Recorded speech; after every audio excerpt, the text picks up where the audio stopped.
Hi, it is the 8th of October, 2019. It's Tuesday. Video games are here. Yay! And so are we. Let's talk about them. There's so many. There's one thing you can count on in this world. Death. More games every year. Taxes. If there are three things you can count on in this world, it's that a bunch of games are going to start coming out in the early part of October. And that a bunch of them will get delayed. Yeah, we'll get to that. Count on it. What is happening, everyone? I regret to happening, inform you man? that I've been delayed till March 2020. Oh, yeah? 2020. To deliver the best Ben that Yeah, we I'm can adding a possibly new develop. mode. Please look forward to Yeah. it. Ooh. It's called New Ben Plus. Hmm.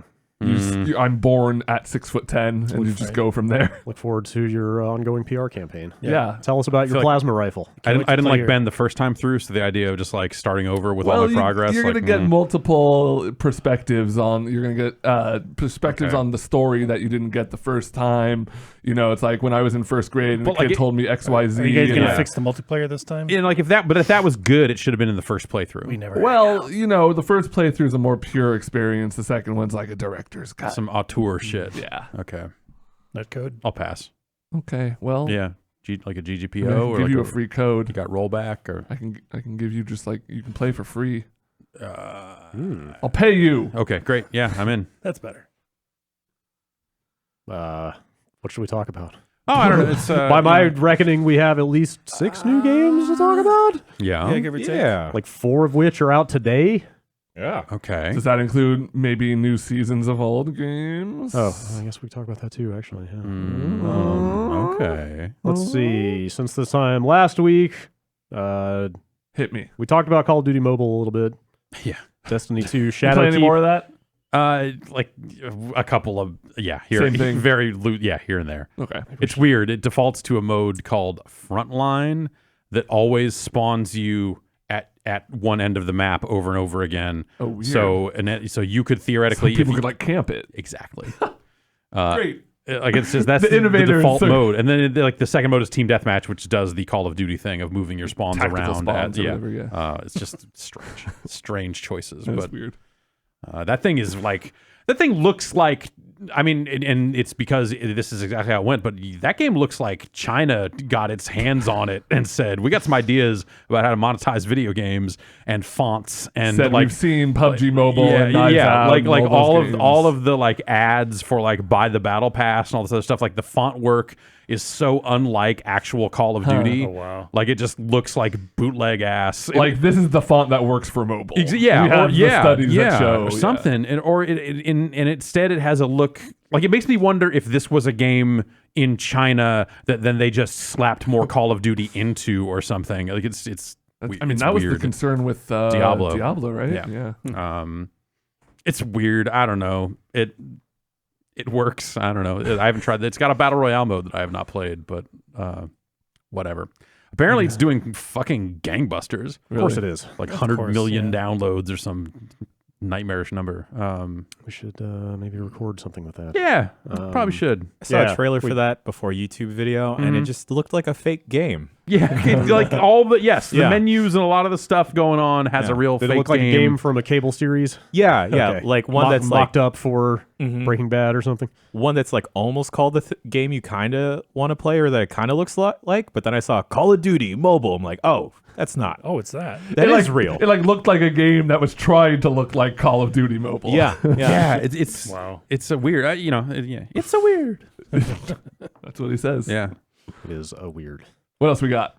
We talked about that. We talked about Ghost Recon Breakpoint a bunch last week. I played Yeah. a bunch more of that. My feelings have only solidified Right. in terms of Yeah. like that thing's just a fucking mess. I was though that said, I was surprised that all the reviews came in fucking drilling that Yeah. fucking thing. I don't know. It was not sitting pretty. I wasn't that surprised. That game is like a 3-star-ish sort of Yeah, it's game. about It's like where- it's. I was expecting It like looked like a it was- muted reaction. I think wasn't the average just under 60? I thought the average was like more like 40 something. Well, I don't know. Might have You know, balanced GameSpot out. gave it a 4. Let's see. I think is what made me think that. Which Spicy. GameSpot's gotten pretty good about using their whole scale. Yeah. yeah.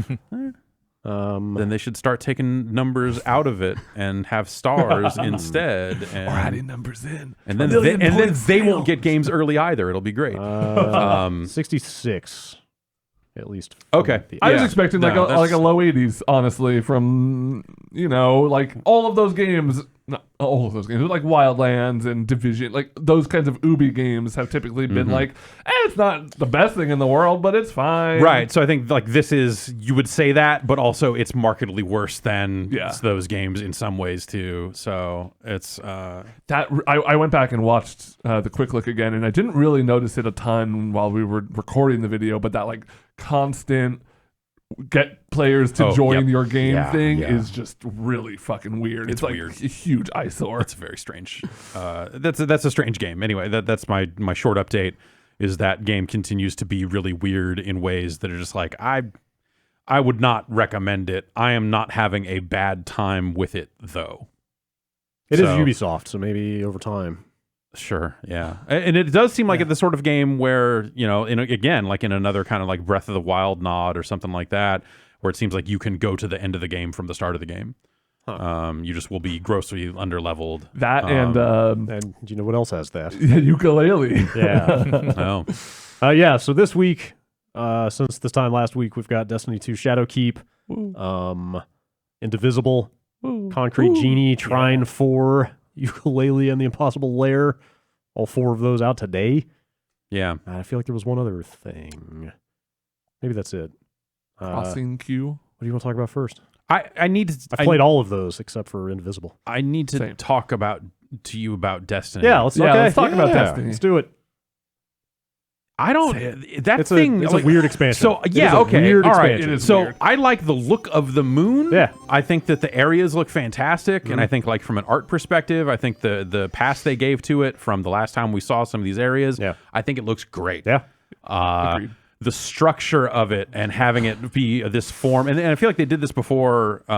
Like some parts of Warmind kind of got a little like this, whereas like this, like you're not necessarily going on missions. Or no, it was the fucking Tangled, the Tangled Shore stuff where you're just like going around and killing the bosses. Yeah. Like it feels structured a lot like Yeah, that. this has got some of that where It's- you can do the missions out of order and just kind of do it as you feel or a little like. more like, oh, you need this gear, and to get this gear, you need to beat these bosses, and they're kind of, there's a little, there's an element of like wiggle room, they're out just there, like, just go kind of do what you feel. Like I feel like I don't know what I'm doing anymore. I feel like that game finally crossed over in a couple of ways, both from a lore perspective and from a run to the waypoint, and I'm not sure what I'm going to find there. Is it just going to be a quest giver person, or is this a full mission, or is this just an in-world bounty? Yeah. Like it feels weirdly Like the paced. way they've reworked the quests and bounty screen is better, but it's still a jumble. Yeah. Like, Right. Part And, of this well, is because I skipped the last 2 seasons and I didn't do a lot of the content in the previous expansions, so I've got stuff piled up from the last 2 years. Well, I've got like fucking, it's- I got like the Rat King quest Right. 2/3 Yeah. of the way through, I've still in there, I've and still shit got like that that. and the Arms Dealer, which was Destiny launched. Yeah, so Destiny 2 launch stuff. do you want to run the Arms we Dealer should quest? probably do the Arms do Dealer that fucking thing. Get that shotgun. Because I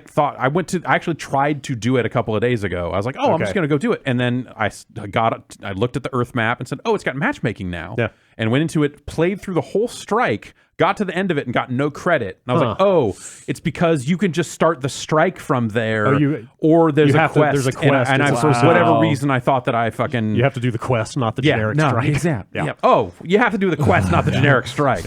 You should be able to do the generic strike.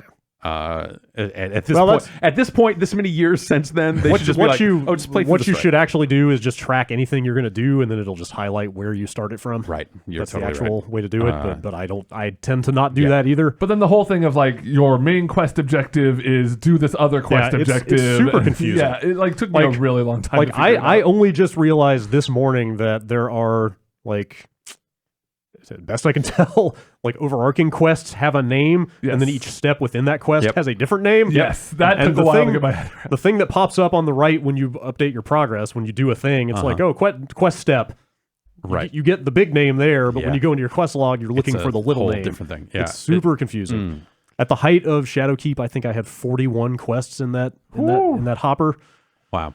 It's a lot of shit to keep I think up I with. have more than that. It's a lot. Because when Shadowkeep launched, I went in and picked up like every single like the Crucible guy. Like everyone had like 5 fucking quests. I'm like, well, I should just get all these. I might as well. Season 8, whatever. I ran around picking up like the new Emperor Callus quest, and, Sure. like the Gambit stuff. Yeah. And, like it's such a mess to keep up with all that stuff. And, Yeah. like. And so, like, even their tracking system of just like, here's the things I want to do doesn't feel adequate. Yeah, like you can still only track 3 activities, which is just not nearly enough for all the stuff I have going on at any one time. Breakpoint. Yeah. Like, I mean, the upside of all this is their old problem of not giving you anything to do is like a distant memory. Yeah, now. I guess so. Like now there's too much and it's too hard to keep track of. Yeah. It's hey, it's Destiny. Yeah. And it looks great. It's fun and to shoot stuff. Now Yeah. I'm playing with my main character on a personal Yeah. computer, Yes. and that's fun. Dude, Yeah. like it's not a revelation to anybody that's been playing on PC for the last 2 years, but like I was never going to start over on the PC, so I just never played on the PC. I did start over on the PC, but it never felt real because it was Well, not my real you're right, character. You're right. Like and I did start a couple characters It's like I on had there. some different exotics, Yes. and I'm like, oh well, fuck. Yeah, like I played it, but I was Yeah. like, I'm not going to stick with this. I've invested too many hours on the other platforms. So The bringing load those times, bringing those man. characters over and actually getting to focus on the PC. Holy cow. Holy shit, man! The PS4 load times are. It's gotten rough. If only there was a new console coming out that would eliminate load Yeah, times maybe. entirely. Yeah. Forever.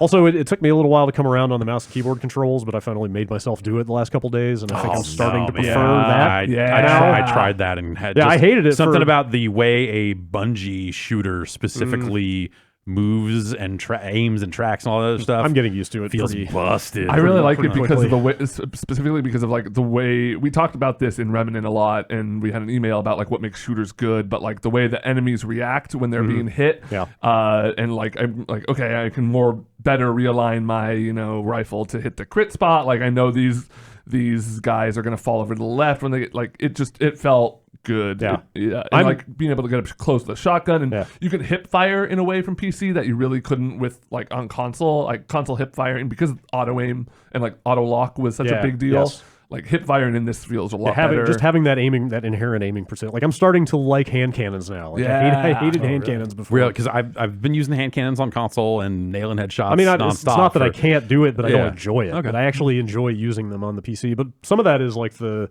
new gear system, the customizations that are possible now are so much more elaborate than they were before. yeah, I really like that. Yeah. And I feel like I'm barely even touching that stuff because I'm throwing away all my gear every 5 minutes. Because you're as you go through the leveling But curve or whatever, you're like, only getting spending- so much shit all the time. Totally, but it's really fast now, but also you're only spending Glimmer every time you Right. do it. Like the change they made is that mods aren't consumable anymore. Once you get one, you just have it. And they you removed the can use glimmer it. cap. So you Yeah, just like it's- so just like level up your stuff to like level 6 before Right. you start spending shards. And then you just slap whatever mods you want on there Yeah. without worrying about like, oh, if I get another set of gloves in 5 minutes, it's okay because I'm not losing the mods that I'm putting on here. Yeah, That's good. and then once you get closer to like 950, and the leveling slows down a lot, that's when you can really drill into it. Probably, Right. Like, Yeah, they're that- just- that's probably when you might start infusing gear or something like that. Yeah, I still haven't infused anything. Yeah.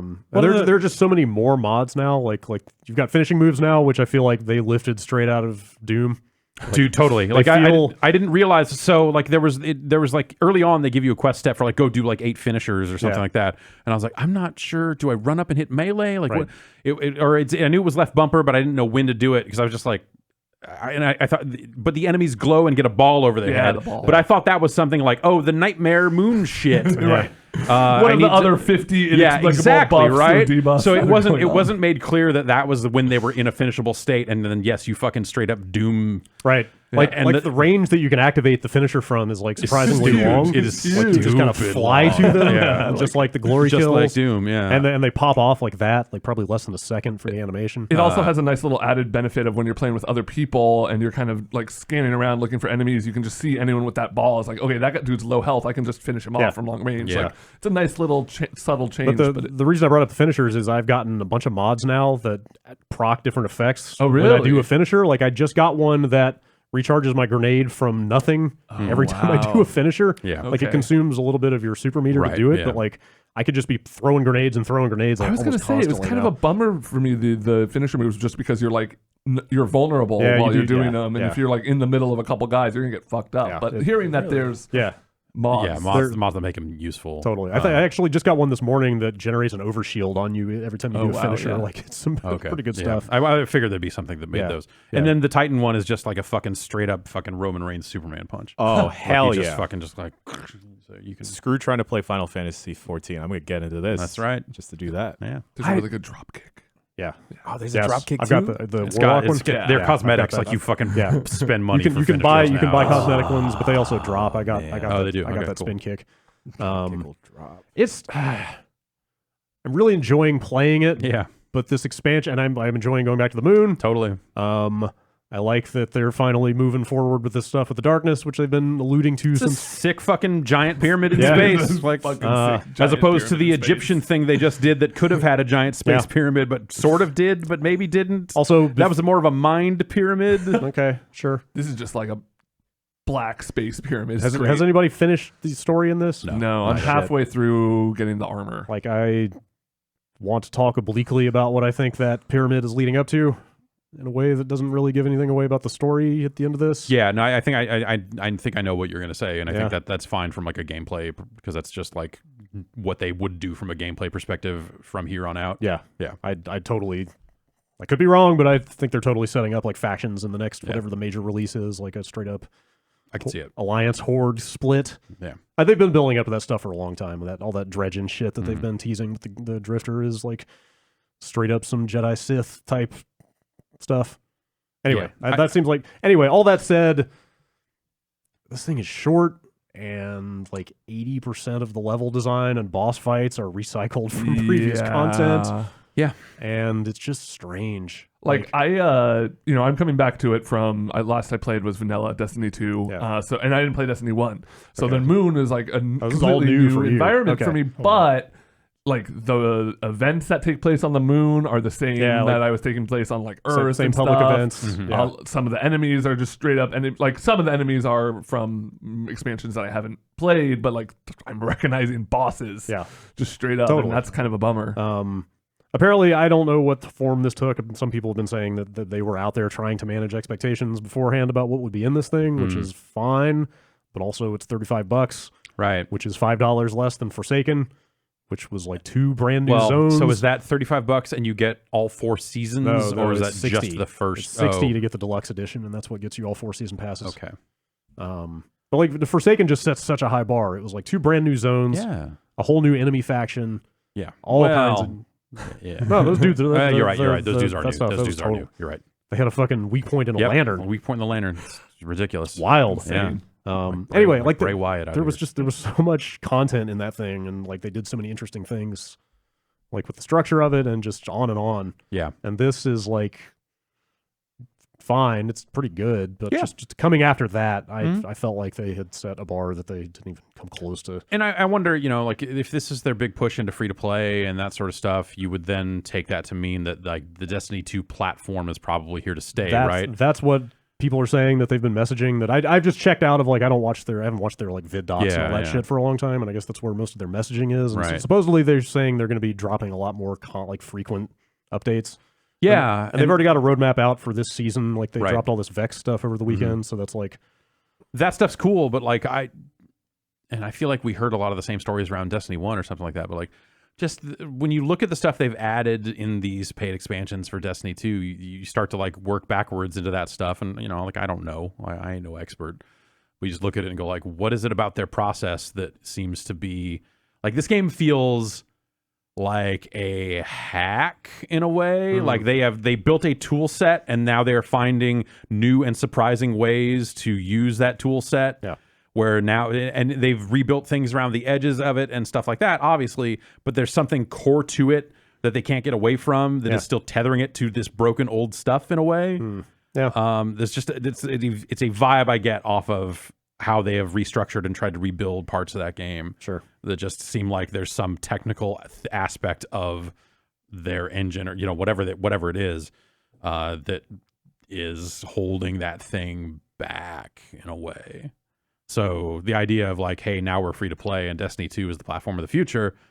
There's some part of me that's like, man, I wonder if there are things in there that you wish you could just wipe away and start fresh. But then I would have said that about the Destiny 1 to Destiny 2 change, and here we are. Yeah. So I don't know. Like I said, I don't actually know anything about that stuff. That's just it's a vibe I get from like every additional Destiny 2 content that they release. It's like, oh, now suddenly I'm getting now there's a safe space out in the middle of nowhere. It's not even in a cave. It's like it's the sanctuary is just here. Or hey, there's this, like the different aspects of like, oh, I'm they've put quests that are just bounties really, and tied bounties to quests and Right. all that other stuff. It just has a real like use every part of the buffalo. Yeah, they've toyed and experimented with the way Yeah. this game is put together since the first game came out. Right. Like they did that with the first game. If you remember, they took all those campaigns and sort of Totally. like restructured them into like Yeah. individual storylines. Right. And they've kind of done that again here. Yeah. Also, have you seen the onboarding for a new character? I now? haven't. They straight up put the first mission of Destiny 1 at the beginning of this Fucking thing. weird. You know, Yeah. like you wake up in that graveyard of cars Yeah. on Earth and play through that whole first mission. And then play through the first mission of Destiny 2? No, or do they, no, do that's they- a separate campaign that you just access. Oh, because that's like the Red War or whatever Yeah. now, Like, right? it's cool for new players. It's actually like everybody I know who hasn't been playing this game and just jumped in is like Yeah. loving it because they flattened everything. mm-hmm. So you make a new character and then you can do any of the content that has ever come out for this game in any order you want because all the levels are the same now. I guess that works because, like the content they released for Destiny 2, like I'm sure in some sense was meant as like a chronological thing. Yeah. But the ties between those things were never so severe Yeah. that they were locked into that. So whatever. Yeah.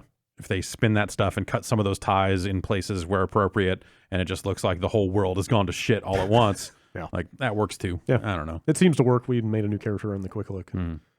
That stuff seems to work pretty well. Yeah. But I know they did stuff like even when Destiny 2 launched, it was like you got a different experience if you imported a character versus if you didn't. So right. right. they've thought about stuff like that for a Yeah. while now, I guess. It's been everything about it has just been so weird since this cross-platform stuff happened. Yeah. Like, you know that thing you could do with the character select screen where you kind of watch your memories and it's like nicely illustrated and stuff. Like, I did all that stuff on the PS4. Mhm. So now going through all those menus, it would show your fire team for like every raid you finish and all that stuff. Yeah. Every Just player says who offline. player who has not moved over to Yeah. the PC, all those usernames have just been blanked out. Oh my Yeah. So I can't see who I did that stuff with anymore. Yeah. But if I fired it up on the PS4, I probably would. Yeah, probably. Like, Do it's they it's ever a exist? strange. Yeah, it's such a weird. It's like a hodgepodge of stuff. Wow. Well, keep in mind that like also I'm guessing that the character merger stuff is like phase 1, right? Yeah, I mean, yeah. Sony just said was it like last week that the crossplay was out of beta and now anyone can do it. Oh, huh. So- Interesting. Yeah, maybe they'll refine that stuff over time. Yeah, you have to imagine that that's like, like Bungie's not crazy. Like eventually that leads to, okay, we're letting you play with people on whatever platform. Right. And that's a way that they could do that and still have the like purchases stay separate and stuff like that. I don't think it like ties them up in any weird business sense because they've already drawn those lines, made those calls. So, Yeah. I will say one downside to switching from PS4 to PC is I'm never playing Crucible again because I Oh, cannot is it Savage? hang. I haven't even tried it yet. I've been playing with a controller and doing fine. Like I Really? won a Rumble. Like I'm I played one game and I got absolutely annihilated. yeah. Like I've been playing a bunch of Gambit and going I over did- and I killing did people start on the playing other Gambit side pretty and well in stuff. Gambit. And Gambit's really Like, fun. Gambit's Yeah, oh, wait, Gambit's- you've not played it Gambit's- before? No, It's no. a cool mode because for sure. they added it in which expansion? Forsaken. Forsaken, Yeah. yeah. I was playing with like 3 other people on Discord and like trying to work out strategy and stuff. Yeah. That's a cool mode. It's a fun mode. Yeah. I tried Gambit Prime for the first time yesterday, which is What's the difference? it's like a little it's, faster, it's right? single round. Yeah. It's kind of quasi class based. Oh, Like they interesting. kind of want you to. Oh, They, for kind like- they want you to yeah. specialize, like I'm just going to kill mobs and generate moats, or I'm going to be an invader and go kill the Yeah. other team. You can steal moats out of their bank into yours. Okay, I'm trying to think what else. Free shipping. Yes, also that. access to their exclusive. Yeah, TV basically shows. it's one round. The goal is 100 moats instead of 75, Mhm. and then when the thing spawns, you have to those witches that are optional Yeah. normally. Yeah, they come up. Now they are required. You have to kill all those Yeah. witches to hurt the thing, and yeah, it's pretty serious. It's cool. I enjoyed this expansion. There's still a ton of stuff to do. Like the roadmap is out there for this season, and it looks like there's still plenty of stuff coming Yeah. out. Like there's a I new. think it's weird they have a battle pass now. I mean, I guess it's like Breakpoint has a battle pass. Like everything does now. everything has It's it. just Yeah. it's weird that's There's so many. Like I have my season level. I have my reputation. Like there's just so many more numbers and meters in this game, and you don't really have to pay attention to Yeah. all of it if you don't. Want how many to. battle passes must a man level? Exactly. I'll battle pass. Go on. Some water. I'll be Oh yeah. Okay, fine. Yeah, we'll have to keep an eye on this thing and see what they do over time because they're talking like they're going to be more rapidly putting new things into the game, and that sounds promising. But this is I will happily finish the content they Yeah. got, and I'll try Yeah. the Vex thing out once I get there. Like, It's I worth haven't- seeing that yeah. the ending of this thing for sure, just as Okay. a kind of a little tease of where it seems like they might be going with this franchise. Yeah. Yeah. Indivisible. Indivisible. I hear it's Invisible. very good. Do you guys I hear it's very good. You guys like RPGs? Yeah. Yeah. No.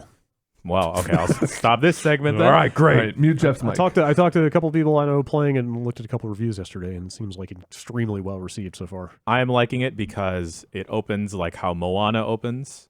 No musicals though, but it's whatever. Anyway, so I'm really digging it because it kind of matches up what I like about RPGs of like the characters being like super like like very quippy, like very well written.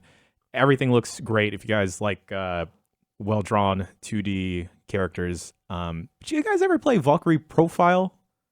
No. Show enough. A little bit. A little bit. Yeah. Okay, so Yeah, the mechanics are Yeah. pretty similar. Yeah. I would say it's completely lifted from that game. It's not a bad thing. I feel like when we first heard about the game, like literally, That's how they were pitching it. describing it out of Yeah. the gate. It's just like, oh, the combat's pretty much Valkyrie Yeah. Profile. On their website, it's like, hey, Yeah. if you like Valkyrie Profile, we got the game for you. So what does that mean? So you have a party of 4 characters, and on those 4 characters are mapped to each of the face buttons on a controller. And from there, you have a set number of action points, and from there you can attack. So it's kind of like an active turn-based combat thing. So after you expend those action points per character, you wait for that to recharge. The enemy will take their turn, and it's kind of combo-based. It's super combo-based because it's made by Lab Zero, the folks that made Skullgirls. Yep. So there's a shit ton of like fighting game elements of chaining combos and variations of attacks. Yeah, so it'd be like, you'll have one character that maybe has a launcher or something. So Yeah. you might hit triangle to get them out there to pop, and then someone else comes out with circle. You hit circle a couple times, and then they come out and keep them up there. And, Okay. And so you're kind of So stringing that stuff together. Are Yeah. you so you're like plugging in a combo and then No, it you're resolves? actively- or you're so actively- that's Okay. you hit the buttons and it happens. Got And then when they're not full, their meter is filling for you to take more actions. Got it. And then it's got kind of like the Mario RPG style thing of like when you get When the attacked, punch you connects. time the blocks. Time the blocks. You time the Oh, blocks. just on defense. Yeah, on Yeah. defense. Yeah. And then outside of combat, it's basically a Metroid. It's basically Is a that- It's Metroid. like it's a platform, like an exploration Yeah. platformer kind of thing. During some of the bigger boss encounters, they mix up the mechanics okay. of suddenly the boss will exit out of the combat scenario, and you'll have to like jump around, dodge some stuff, or get to the That's character. cool. Huh. How do you get it mixes up really well. How do you get in and out of combat? Are they like straight up JRPG random encounters? Like you're No. just running, or do you see the enemies? You see the enemies in the hub world, Okay. and you can do like in Persona 4, you can initiate the attack to Like a kind of get the upper hand on sneak them. attack kind of thing. Yeah, Can you just straight up avoid the enemies if you you want? can. Okay. Yeah. It doesn't spell it out that you can avoid any combat instances. Also, I'm pretty far in the game now, and I don't think you can run from a combat encounter. Oh. But Like once you're in it, you're in it. once you're in it, you're in it. And so the game is super fast about throwing new and more characters into your party. That kind of gets overwhelming because each of the characters has like a different thing about them. Early in the game, you get a character that is riding a giant eagle, and Okay. you have to make sure you're perfectly dodging with her so her eagle can charge up to do her moves. And she only has like 2 action points compared to everyone else who may have 3 or 4. So you kind of have to be like watching her, make sure she's okay, because her and her eagle will mess some stuff up. You also, I guess, similar in a fighting game, you can't mash out a combo because sometimes certain hits will completely whiff and miss. So like Jeff mentioned, you can pop someone up in the air, but if someone's attacks are kind of ground-based, you can completely miss them with a combo. Sure. And as you're blocking and as you're successfully attacking, you're building up a super meter.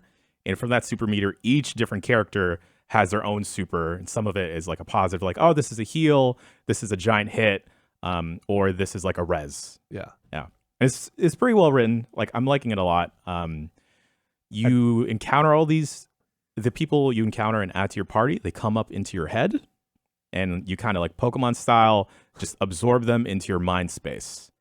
So Trippy. So they're living rent free. Your head is the Pokeball. yes, Sounds like Killer 7. I did see a screenshot of a dog character whose main ability Oh, man. is you can pet the dog. yes, it's Like, great. is there a lot of like meme type stuff and like meme based humor in the it's writing? funny or, because or like do they balance that stuff well? I think they balance it very. Okay. I wouldn't say very well. They Okay. balance it well enough. Yeah.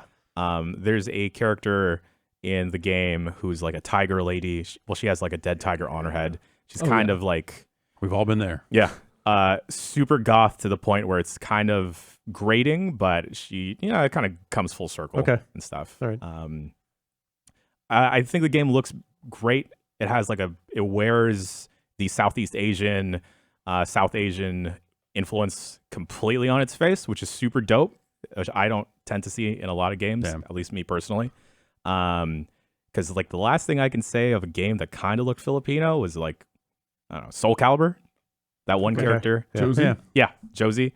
But here, there's straight up Jollibee in the game, guys. What? There we Wait, go. Like legit. well, not like legit, okay, but I it was is gonna say, like, is it like Straight spaghetti up with hot product- dogs in product, it? Like what? product placement? it's like Happy if Wasp. you took Happy Wasp, yeah. Chicken joy all over the place. Ah, dude, if only. It's like if you took the logo and just like kind of smudged it, or like I'm gonna change these two colors, but it's legit in the game, and like they straight up use a bunch of like actual Indonesian words, Malaysian words. There's Sanskrit in the game, Nice. which is awesome.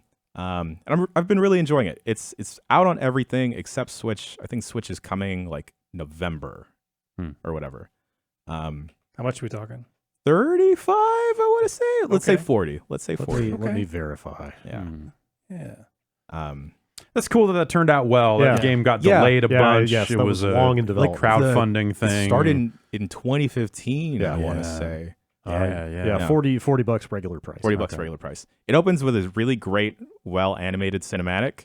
But I think, as far as I've gone, that's the only time I've come into like an animated sequence. Everything's kind of just like still frames. Okay. Yeah. Ken Burns, panning across stuff. Okay. Yeah. Yeah, it's cool to see that turned out as well as Yeah. it seems It's to have. it's kind of minimal though with the RPG elements of like you're not really buying any items or gear to min max your. It's really just the character. combat has that yeah element to it. It's just optimizing the combat. Mm. Yeah, I'm really really digging it. Very close to finishing it. cool. Sweet. Very cool. It's good to hear. Gosh, what else should we talk about? Concrete Yooka-Laylee? Genie. Concrete How about Genie? that? You want to talk about that one? That game, yeah, I'm completely enamored with Oh, it. did you- I have you just, played some of it? I just started. Okay. Started it last night. Okay. I've only got a couple hours in, Yeah. but it's super resonating with Really? me. Yeah. They've made it like really fun to paint, and But with yes, with the somebody painting stuff is cool. with somebody like me that like doesn't have any artistic ability, I can make some like really cool looking things. But I really like the character. I like the painting mechanic. These paintings that I'm doing they're spectacular. I love the art style. Yeah. Is it Yes, is it it's just got a- graffiti or is it No, more? it's more, well, the character seems to be more of a watercolor type dude. Okay. So it's But not then- like but then one you're- color you're- throw ups or two No, color no. throw ups. Like there's No, definitely no alright. like spray paint or anything like that. Okay. Like, Right. like he's got a book full of kind of watercolor looking Huh. designs, but then you end up painting those all over walls and parts of the town. Yeah. Mhm. So it's kind of a mishmash. Yep.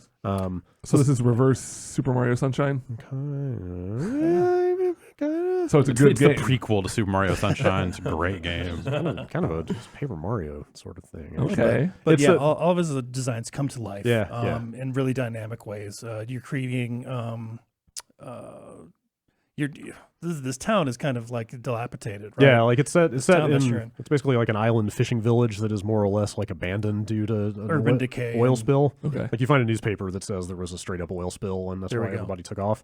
And now the town is run by delinquents, Oh my god. juvenile delinquents. Nice. There are fucking teen gangs roving this abandoned fishing town. They're bullies. Yeah, like Jerks. it's like a pretty kind of boilerplate story of like Yeah. scrawny, artsy, latchkey kid with Mm-hmm. a book full of paintings that they come up and fucking take from him and tear apart and throw everywhere. no. You should try holding a beer bottle instead of a stupid book like yeah. us. And then at his lowest moment, all the illustrations from his book come to life. And really, murder like, the children. Yes. there's definitely just like the briefest moment where I hope that's where it's going, but it's super not that kind of game.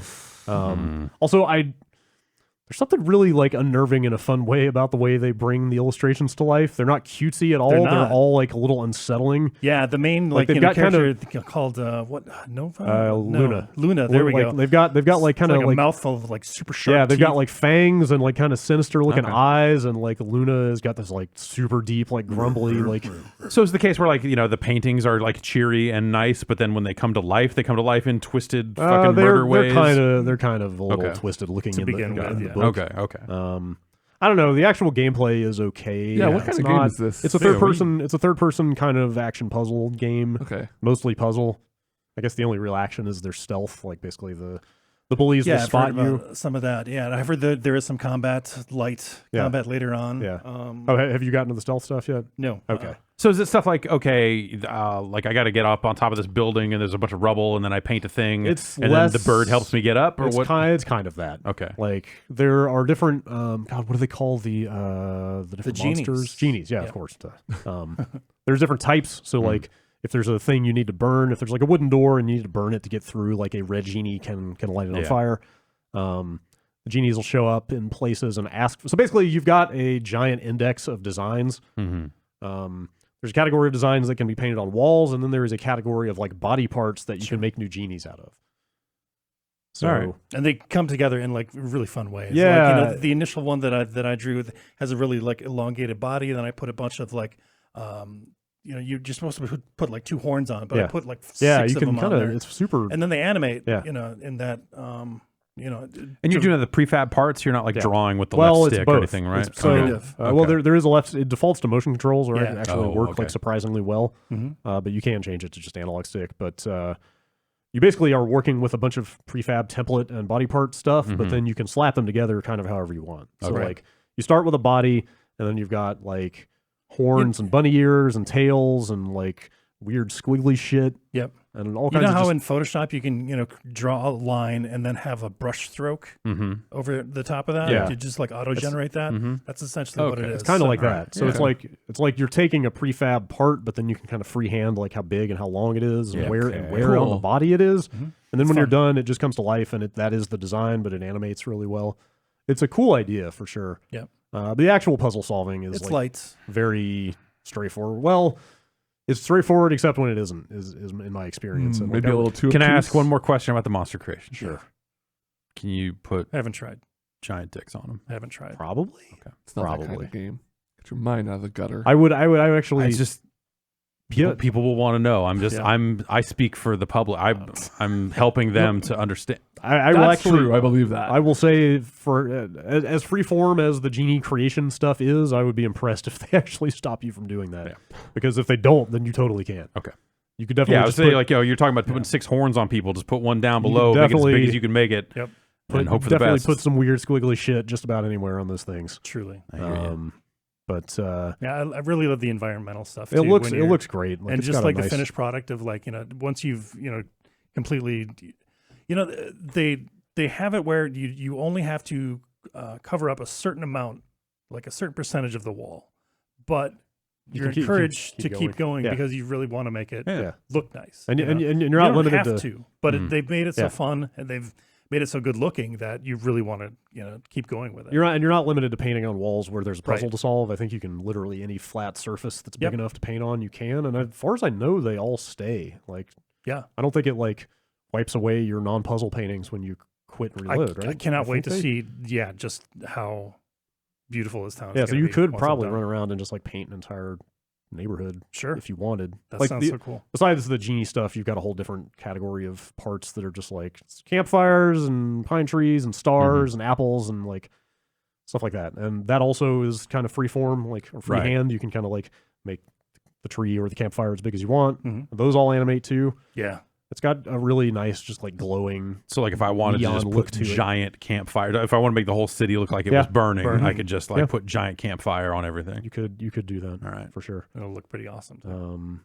Do you have the access to like the animated, like dripping blood texture from Doom, like the animated wall? That's coming in. There's March a bunch of animated GIFs, GIFs, under construction GIFs that you can put up. A counter of how many people have been there. Yeah, exactly. All that said, I've people that have finished it. I've heard that it doesn't really change much Right. throughout the course of the game, and the puzzle solving is pretty bland over time. It's kind of been my experience so far. Like the puzzles are either super obvious or not obvious at all. Oh.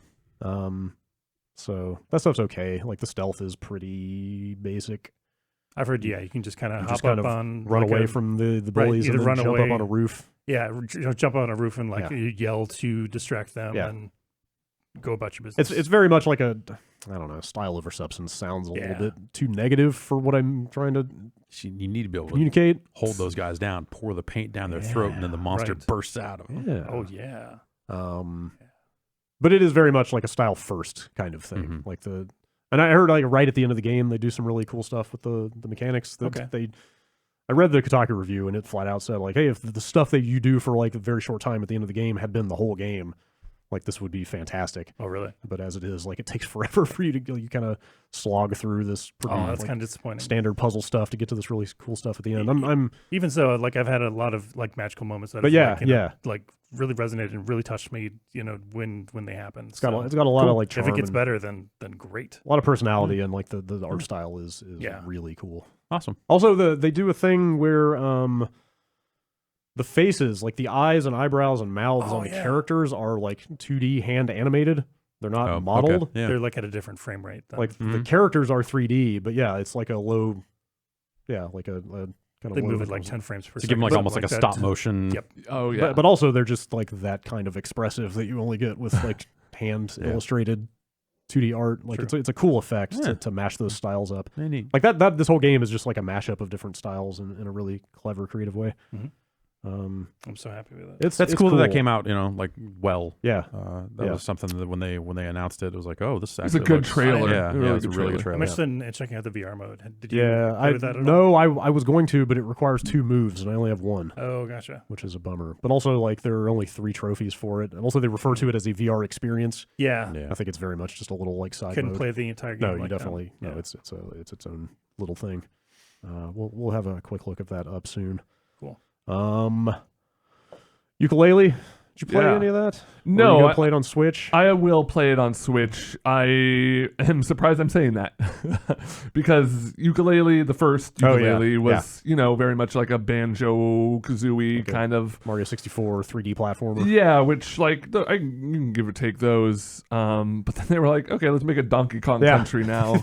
They've just kind of made Donkey Kong Country. Yeah, Like it's fully that Oh, move it's set. 2D. Like, I'm sorry. No, I was it's a- like, yeah, it's a what? 2D. I was thinking Donkey Kong 64. No, for no, some no. reason. The No, first it's a- thing you it's a- think of when you now think I'd of be Donkey really Kong. Finally. excited. Right. It's a 2D platformer with those moves, basically. Yeah, Um, they even do the thing where you can kind of roll off of a ledge and then jump Yeah. after you've gone off the edge. which they like heavily tutorialize. Like they really want you to know that you can do that, so Yeah. they know exactly what kind of game they're making. But then the thing that you can do one of those and that's cool, but the thing that got me really interested was that overworld. Yeah. Like I wasn't expecting that going in because I knew there was an overworld from like screenshots. Yeah. But I thought it was just a Super Mario World style, like okay, just move between icons to launch different levels, right? But there's like a lot of gameplay and a lot of Yeah. puzzles and a lot of stuff to do in that overworld in like kind of a surprising way. It's like you said that the game kind of implies that there, and we saw some of them, but there's alternate versions of levels where it's like, okay, one example from the quick look was like there was a big machine next to this level and nothing was happening, but then when you used a bomb to open a door and then got a watering plant and that watered a thing, which eventually made the machine turn on and it started pouring these fuzzball bad guys into the level in the overworld.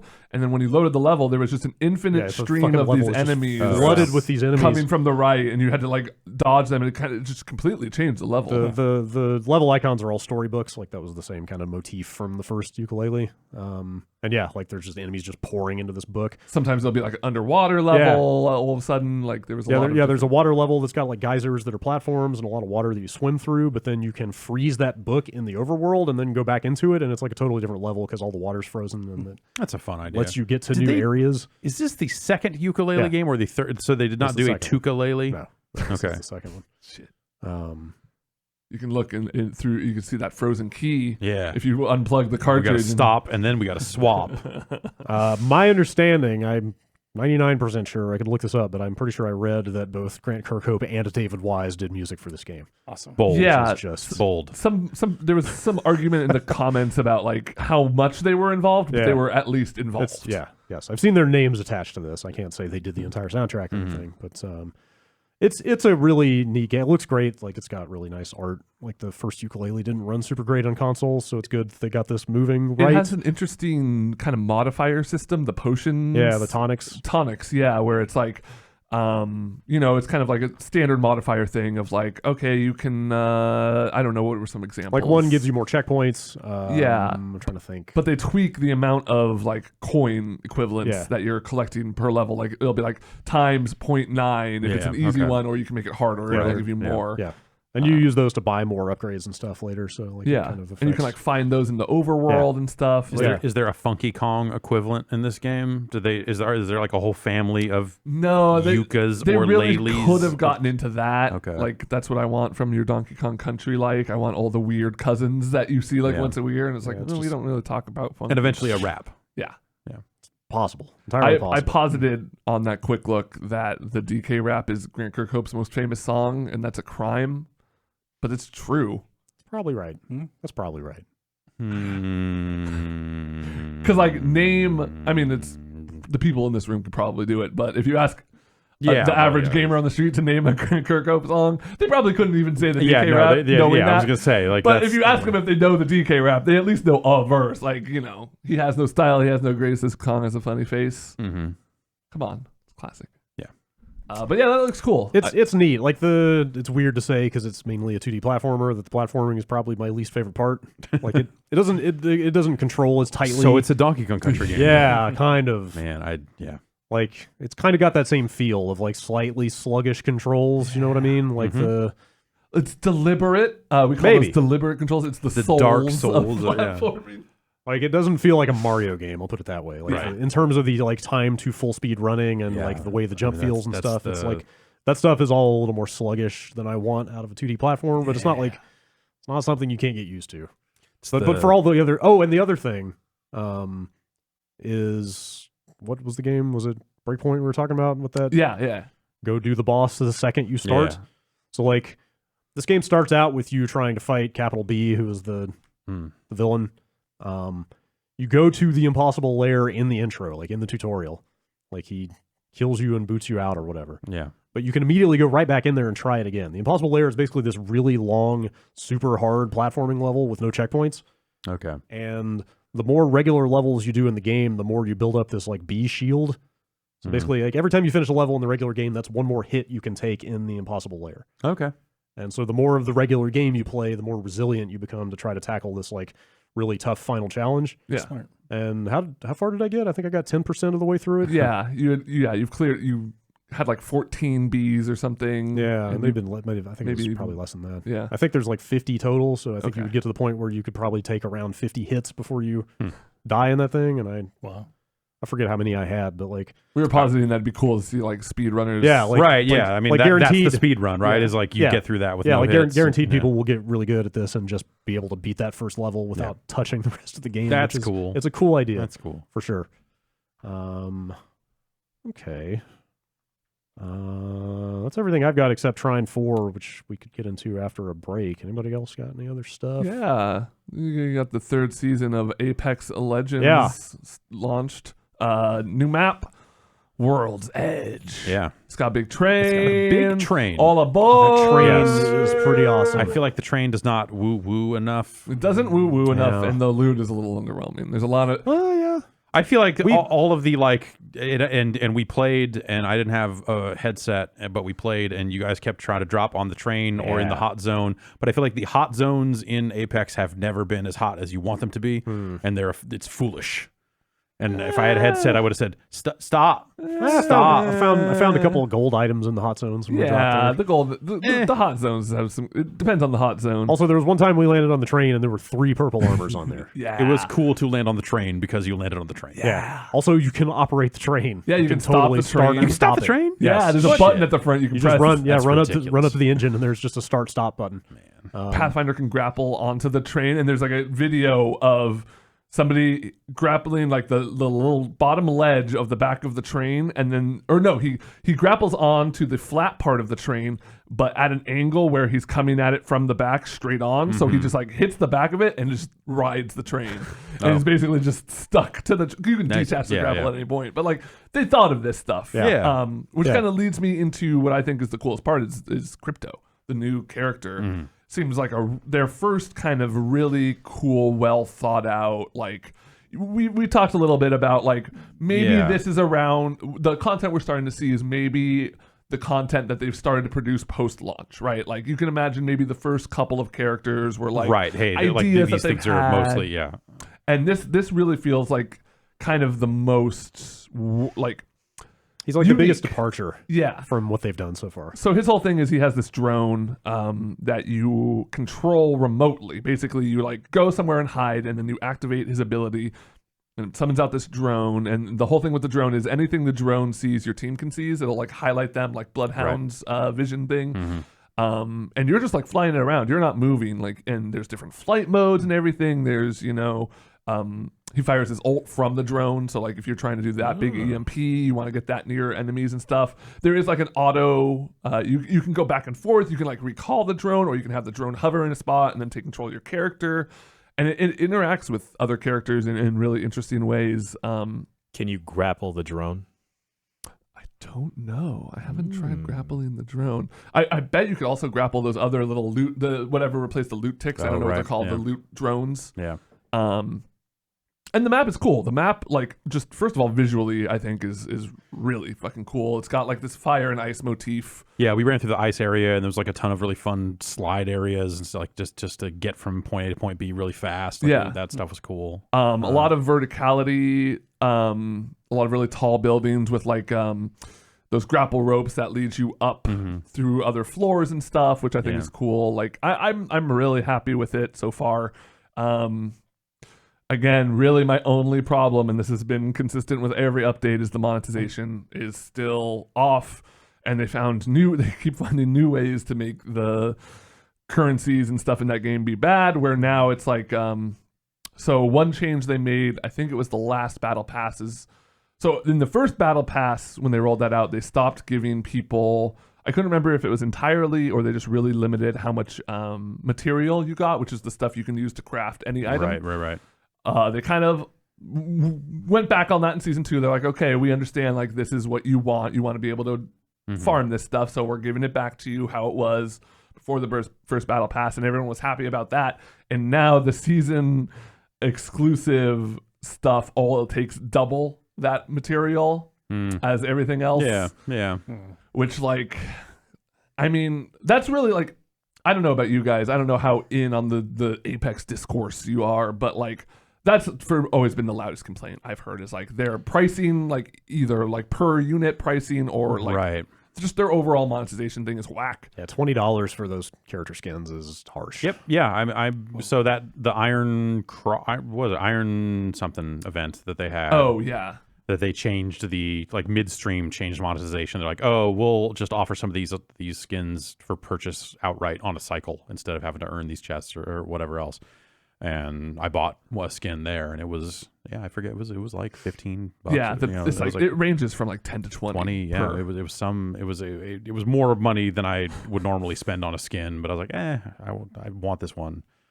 And I guess that's if you were on the other end of that, you could look at that probably either way, right? If you're like a bean counter on the other end, you're like, cool, we made stuff that people want. Yes. Which is great because the first season just had awful cosmetics. Exactly, yeah. Like all that stuff sucked. You're like, so at least they're making better shit. Yes. But also they know what they probably know what they can get for it, and are pricing accordingly. And it is a free game but there is like a battle pass that has a free battle pass. But there's premium tiers and on the battle pass. And you gotta like if you want to buy the battle pass, you have to buy the coins, and you don't get exactly as many coins as I will say that Crypto was the first character I used the in-game Prime currency to unlock. Like I finally had enough. That is nice that they still are doing that. So there's that. But free-to-play monetization I think is fucked, or I don't know. Like it's there's just so it's many hard, free or games it's just like at I this don't know how to judge it per se, because it comes back to that thing of just like, well, the game is free, and like how many hours have I played it? Like if anything, like I feel comfortable buying I'm buying like the 25 level versions of the battle passes. Sure. And it's specifically because I really like Titanfall 2 and think that like, oh, well, I really like Apex. I bought damn near everything you could buy in Titanfall 2, and that mentality just carried over in terms of just like, to some extent. I have not been in that store buying all kinds of shit, but it's like I'm buying. They haven't had any. I'm buying the battle pass. Buffalo Wild Wings exclusive. Apex Sadly, skins, yeah, I had to go to a Buffalo Wild Wings and for the very first time and get that stuff, and I had to ask them for it, and they were like, "Oh, okay." And then I had to go to a Target that was a different Target than the one near me because of the Target stands were very good. Yeah. But yeah, I mean, it's a bummer because like I want to support them. I like the game. But like the thing with skins is I'm paying $20 whatever. I'm paying up to $20 for something I'm going to see when I'm selecting my character and when I die. Yeah, it's purely a fucking look what I bought other players thing. Yeah, for sure. And yeah, skins in first person games are just maybe a little ridiculous anyway. But yeah, overall, I'm really happy with it. I hope they do eventually add back the first map. I would like to kind of go back and forth between them. They said that they were looking like for how to reintroduce it or whatever. So I understand them wanting to gather as much data on the new map as they can and tweak it accordingly. There was a lot of early reports about it being like a very sniper friendly map, but then people kind of adjusted to that by picking up like they're like, oh, that means Gibraltar's a little better now, and like because he's got like if you're caught out in the open, you all of a sudden have a shield, and like it kind of shifts up the meta a little bit. You know, people are always going to complain about the first few days of any sort of big change like this, but it seems to be fairly well received. They actually just this morning put out. Yes, this is today. They just put out details of the Halloween event coming up. Oh, cool. Looks like the solo mode is coming back. Oh, awesome. Oh, that cool gun. And it will be on Kings Canyon. And at night. But like Kings Canyon at night. All right. Whoa. Okay. Like, but like I want to play on the new map, but I want to play solo mode, so I have time to explore it and look around. So that was the other thing, going back and playing it after like all the time I had spent playing it during pretty much most of season 2 was when that solo mode was active. Yeah. And I played the shit out of it then. And then they took it out, and I'm like, we played, and I was like, oh, this is fun, but I kind of wish I was playing by myself. There's also a new mode in this Halloween thing called Shadowfall. Okay. After 35 players drop in, anyone who is killed will turn into an undead version of their character. Though they won't be able to use any of their skills when undead, they'll be faster and have a strong melee attack. It sounds like the PUBG zombie mode. Once there are only 10 players left, the remaining players will have to team up to make it to an evacuation ship before the undead players get them. Yeah, it totally sounds actually weird. Sounds like a mix of the PUBG thing and the end of a Titanfall 2 match. Right. Yeah. Yeah. That's kind of cool. That is cool. Also, who is this vampire ass looking? I'm not sure which. I think that's Crypto. Is that Crypto? Yeah. Crypto as That's a vampire ass. You can't see his ass in a mirror. There's some killer clown. Yeah. Some gnarly looking creepy skins. Anyway, yeah, they're doing stuff with the game. Yeah, it's up and down. And you know what? It's fucking fun, Yeah. man. Coming back to it, I'm just like it was like riding a bike. I just got on and immediately was back in it. I'm going back and forth between PS4 and PC and having fun both places. I did question by the end of that stream whether like I've hit the inflection point with that game though, where I have not been playing it enough and everybody else has, that I just can't hang anymore. Well, you know, you can always get better. Yeah, that's a lot though. Every game wants you to be playing it all the time now. Yeah, it's impossible to be good. That's what I was saying. Like with the constant battle passes in every game and stuff like that. It's like no, it's too much. Like I think you just have to like pick one or maybe two that you like and stick with those and not try to play everything. So Dota and something else. And Dota Underlords. Okay. Yeah, that's kind of why I've enjoyed this little spate of indie games coming out, because they're just little bite-size-ish kind of single-player. Mm-hmm. I'll just talk about Trine 4 now, just in the interest of kind of a clean break before the news. Trine 3 was this weird situation. Does anybody remember that? Where they like It was like a different game. those games are 2D kind of physics-based puzzle platformers. Have you played many of them? First two. I love those games. Yeah, and then I like them a lot. Right, and then Trine 3, they tried to do this like full 3D thing that the fan base super didn't like, and also the game was like super short and like had some weird cliffhanger. Like it was poorly received enough that they straight up put out an apology saying like, hey, we tried something different and we don't think we executed on it well. We'll try to do better next time. And now they've made 4, and it is 100% like a return to form of the first 2 games. Okay. It's really good so far as far as I've gotten into it. Very iterative. It's the same 3 characters, same basic abilities. Yeah, it's like it's their take on like the Lost Vikings stuff. Every character has their own abilities. It's and like solve knight, puzzles, right? knight with sword and shield, wizard that can conjure boxes and levitate things, the thief lady with a bow and arrow and a grappling hook. You can swap between them on the You fly. can swap between them, or if you play multiplayer, you can have all 3 on the screen at once. It reminds me what I like about those games so much, which is that a lot of the puzzle solutions are really tactile, like levitating things with the wizard. Like the physics are really realistic in those games, like the straight up simulation, like dropping things or moving things around, stretching things. It just feels like realistic in a really hands-on kind of way. Yeah. And also a lot of the puzzles just sort of like, especially this game's like full of collectibles and like XP because there's like a pretty elaborate skill tree now. And like the environmental puzzles to progress are always pretty straightforward and not that hard to figure out. But like getting some of the really out of reach stuff is very much just you having to stop and say like, okay, what abilities does every character have here? How can I put those together in a cool way to get this thing? You know what I mean? Yeah. Like they do not handhold your way through these like extra puzzles. Like it's just like, okay, the wizard can make a box. Like, oh right, the thief can attach her grappling hook to the box. Like I can swing. Like you build up momentum really. You know what I mean? Yeah. Like But okay, but answer me this though: does every single puzzle solution start with like, okay, we need to make a box?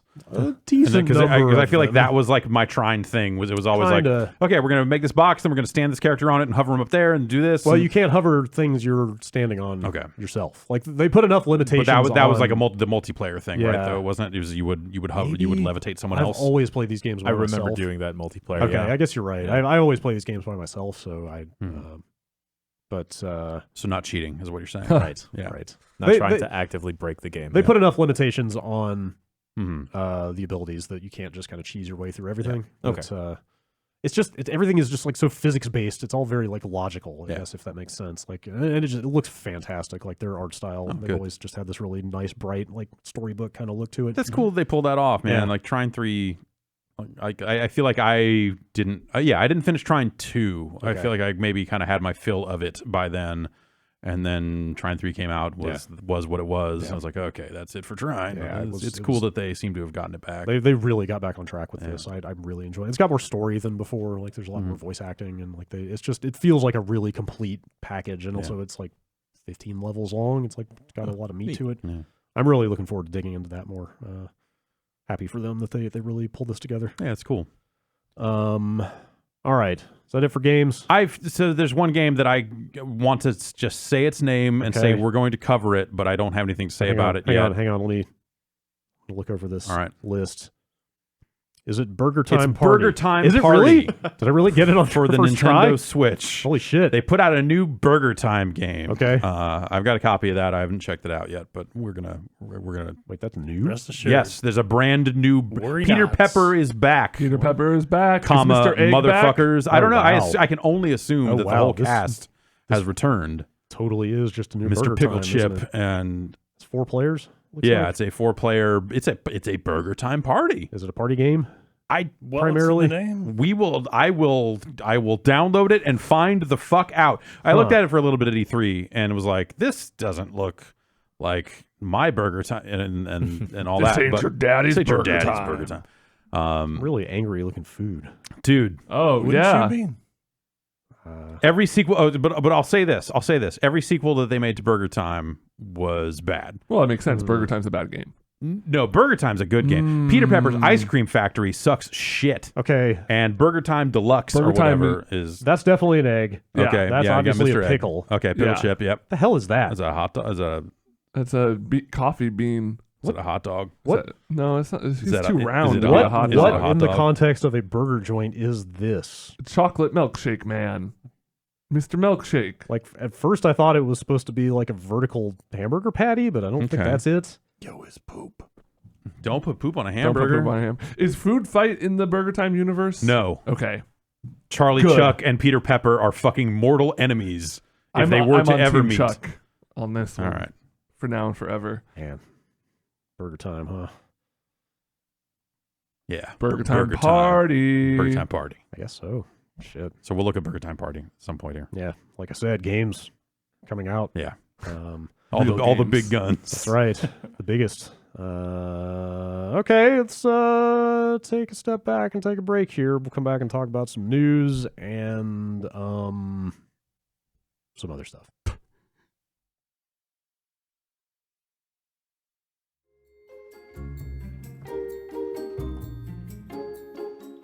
Websites. Websites. No matter how you say websites, it's time to think about them. By turning your dream into reality and using Squarespace to realize that reality.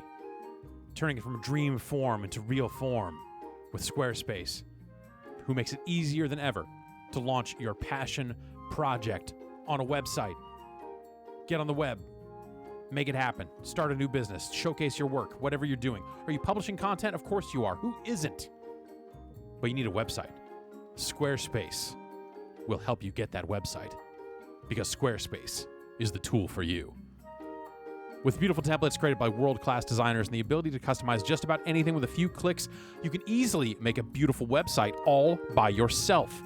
And if you're looking to sell stuff, Squarespace has powerful e-commerce functionality built right in, baked on in. Plus, analytics. You can look at the numbers, see how it's growing, and see how it's going. Everything's optimized for mobile right out of the box. You don't have to patch or upgrade anything ever. They handle all that tech stuff on their end. You just worry about getting that content out there and making it beautiful with their awesome templates. You can even buy a domain. They make it simple.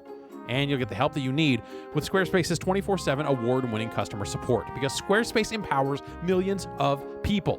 People who needed websites, and now they've got them. People that are designers, lawyers, artists, restaurateurs, gymnasts, whatever you're doing out there, odds are you could do it better on the web. Head over to squarespace.com/bombcast for a free trial, and when you're ready to launch, use the offer code BOMBCAST to save 10% off your first purchase of a website or domain. That's squarespace.com/bombcast, and the offer code is BOMBCAST.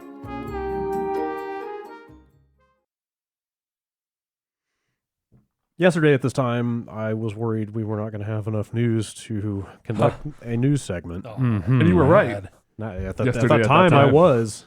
Now there's so much stuff going on that I'm cutting stuff that I dredged up yesterday to fill the stuff out. Man, it's been an active morning. Usually the news happens after we Yeah. record these, Yes. like right after. I feel like Yes. Tuesday afternoon, there's always Yeah. like, Nintendo announced the new GameCube. And we're just shout like, out. oh, fuck. I hate it when they announce a new game. Every week they do that. Yeah. God damn. Big shout out to everybody who decided to put all the stuff out this morning instead of this afternoon.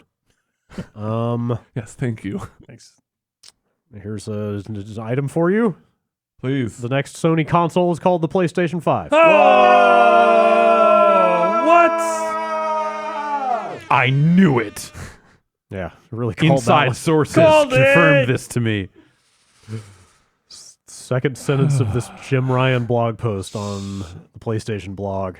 Today, I'm proud to share that our next generation console will be called PlayStation 5 and will be launching in time for holiday 2020. Yeah. Did Madden. Yep. They did it. Uh-huh. They did it again. Everyone said they couldn't. Mission accomplished. Yep.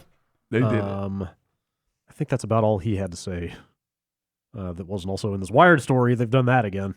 Yeah. They went back to Wired with more new details on the PlayStation 5. I really think that they like it's like as they reach a next phase of disclosure to devs, they just go to Wired and dump the info on them. Yeah. That seems to be instead of what's just letting it happening. all leak. Because it flat out says in there that Because it was I think some of the stuff was just about to leak. Yeah. Honestly. Yeah, because it says flat out in here that the developers that have dev kits are just starting to get their hands on the new controller, and that's one of the big focuses of this story. Yeah. Yeah. Let's see where to start. PlayStation 5. You know why they call it the PlayStation PlayStation 5? No. It's the fifth PlayStation. Oh, what? No. Don't count the Vita or the PSP. I was Oh, gonna say. What about okay. the TV?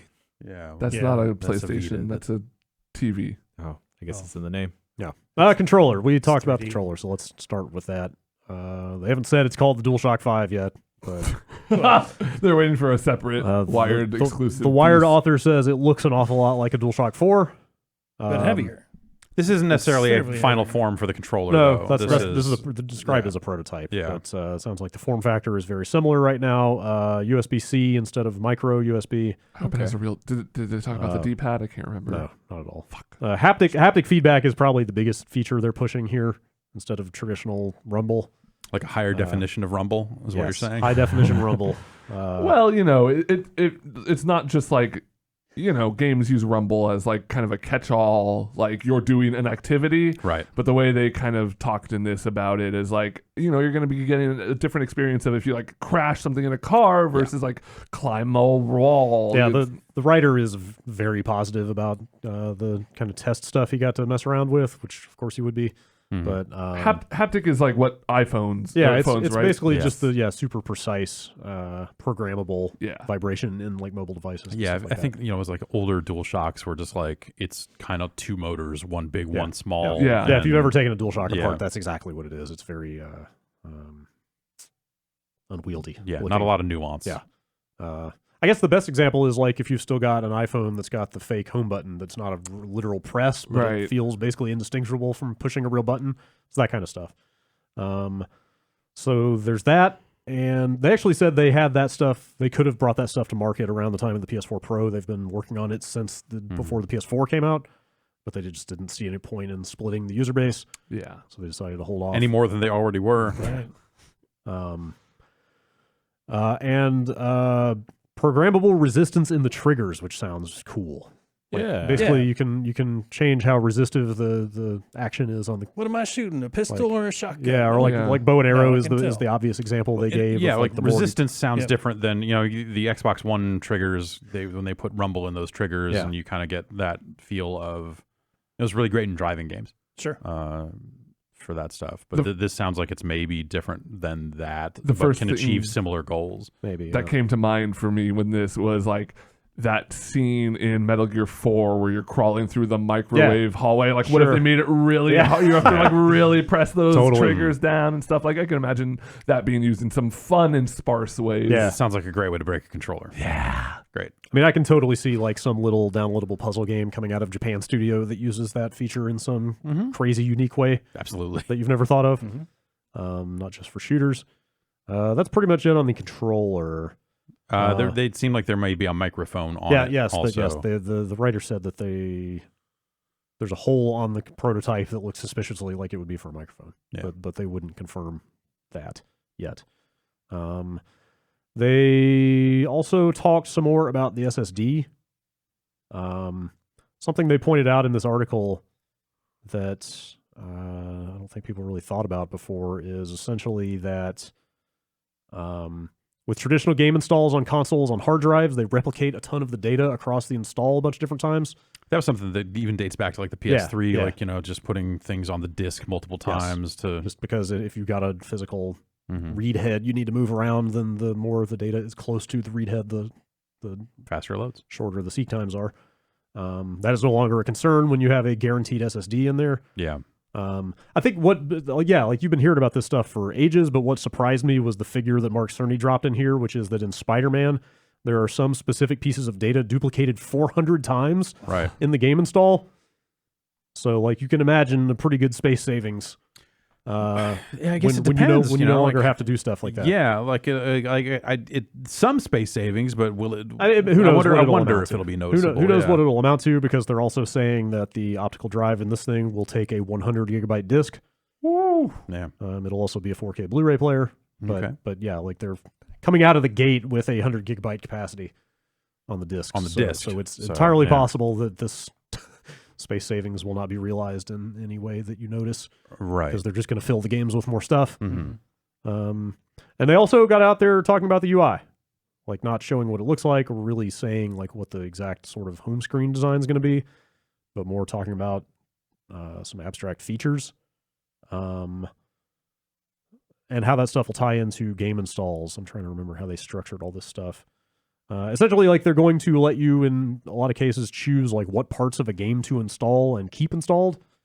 So like single player campaign versus yes, multiplayer. Yeah, that is the classic example. That's kind of the only thing I can think of off the top of the head. Yeah, you've seen like a few, like Call of Duty has done this on Steam in years past, where you could just install one and not the other. In fact, Call of Duty, I think even on PS4, would, when you were doing your installs for it, a good number of games you could pick what you wanted to prioritize on the install. It would still install the full game, but you could at least say, hey, give me the multiplayer first. Last couple of Uncharted games did the same thing. If you can pick campaign or multiplayer first, but there was no way to say I only want the multiplayer mode in this. Right. Or like, the example is like, install the full game, finish the campaign, and then delete the campaign and keep the multiplayer. Yeah. So stuff like that, but I think the more interesting thing to me is, and this is something they're touting along with, like they're talking like instant load times, which may or may not actually be super realistic, but very quick load times at least. Right. But they are going to use that to essentially offer you sort of choice about what you jump into in a given game from the UI.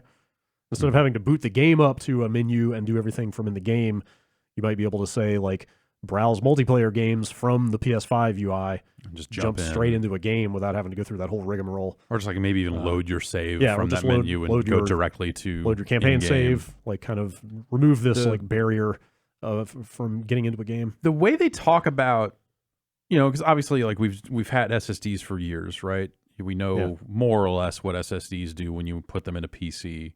They don't eliminate load times. No, but what we're on the cusp of is like PCIe 4.0, which is going to be like, we've had NVMe drives for a while. Like the bandwidth is like, we're getting into like order of magnitude faster territory, I think. But like, is that going to be in this, do you think? Yeah, that seems to be the sound of it.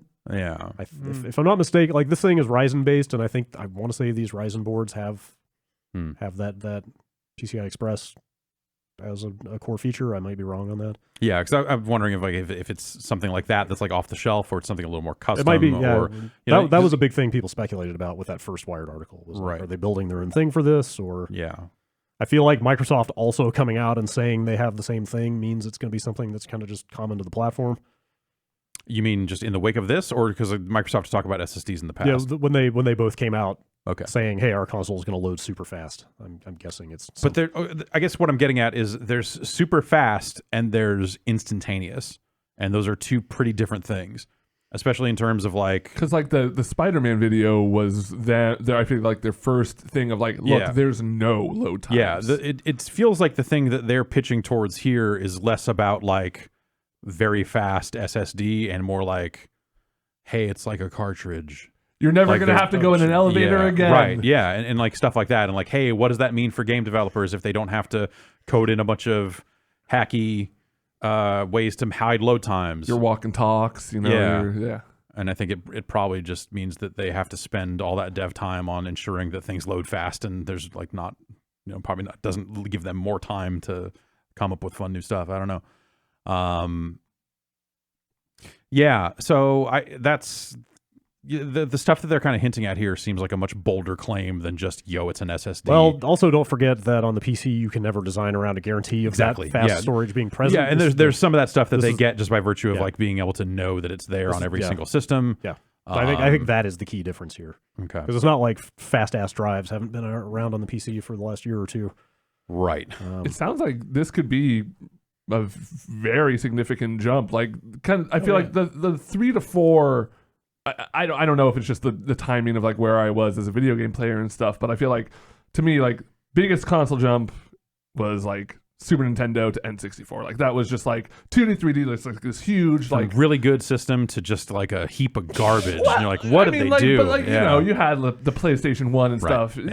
Not specifically. You mean N64. more the generational shift than yes. And then like PS1 to PS2 was like impressive, and 2 to 3 impressive, 3 to 4 it's like fine. Like 2 to 3 is where services started to become like like the big change from those between those generations was the internet and what the internet meant for consoles and stuff and like that. How people play the video games changed. But like this to me feels like it has the potential, like if they're serious about this performance and load stuff, like could really realistically change like what you can do in a video game. I think so. But well, maybe I don't know. Like, or does it just make the things you do in a video game happen more quickly? Well, I think that's like what you that's get enough for the for first. me. Right, I think that's what happens in the first wave, the first few years. But then when people really start poking around in it, if it's like as robust as they say it is, I think you get some developers like get really weird with it. Yeah, do you end up getting like, okay, we're not going to have zones in our game? At a minimum, you start seeing like games that are just one entire open world. Yeah. Right. With no loading, no anything, no barriers potentially. Yeah, man. No barriers, man. No borders. You know what I no mean. walls. What can my head conceive? Turned it into a video game. Yeah, I mean, again, the proof will be in the pudding. Maybe we're talking loading times of 2 to 3 seconds, not like 0.3 of a second. Like it may not be literally instantaneous. Like fast enough to disguise by like your character like looks up in the sky and sees like a weird dragon fly by, and then all of a sudden and it's then looks down loaded. and it's a whole new area. Yeah. Yeah. I mean, you remember the PS3 being billed as a 1080p console out of the gate. You know, like there may be a little bit of like. But like, so what's the marketing. language? Like, how much language do they spend talking about the load time stuff in this article? Yeah, not that much. Okay, it's more that they established that in the previous article, and now they're saying here are some of the ways we're going to actually use that. Right. Built into the UI. Got it. To kind of change the way that the gaming or the games are offered to people and accessed. But they don't, they're not out there quoting a bunch of like load time figures in this or anything. Right. This is mostly controller and kind of UI / games and game install stuff. And then, like, hey, the release date and name and stuff like that, that's not nothing. Yeah. PlayStation 5. Good. Like, get it out of the way, right? Yeah. Like let Microsoft drop the ball on this one. Sure. Yeah. Let them announce their weird ass name console and be like, we know what's going on over here. It's PlayStation 5. They should just call it Xbox. Yeah. What if they finally just get done with it? Just be done with it. You can't call it Xbox after Xbox One. The Xbox One thing. The Xbox ruined. One should have been called Xbox. I agree. But they didn't do that, and that's good because with the way that generation went for them. It gives like Xbox Zero. It paves the way for them to just think about it. Like again, services are the thing that will probably start to pave the way forward in terms of like where's the real change in video games, and Microsoft has been pushing in that direction with all their streaming shit for a while now. Mm-hmm. So at some point, it just does become like Xbox is the platform. You will get this box that is this level or this box or no box and whatever, but it's all just Xbox. And I think that's just like the sensible step for them at this point. Yeah. They can still have sub names for like, oh, this is making it more about like embracing the Xbox this, brand rather than a specific SKU or whatever. Yeah. Like if that's truly the direction they want to go in, then I think that the time is right for them to not come up with some goofy ass name, not call it the Xbox 4. It would be the Xbox 6 if they were to 6 like you mean like lump in like the X and stuff like that? Maybe. Yeah. Xbox or just Infinite, like count all of it. Xbox Infinite. You can see that Xbox Infinite, Halo Infinite is a launch game. Like there's a direction to go there. Does that mean every game now is something just like Super Nintendo? Yep. Gears of War Infinite. Yeah. Yep. Sure. Pirates of Infinity. Yep. Yeah. Exactly. Disney Infinity is coming back. Yeah. It'd be Disney exclusive. Infinity. Yeah.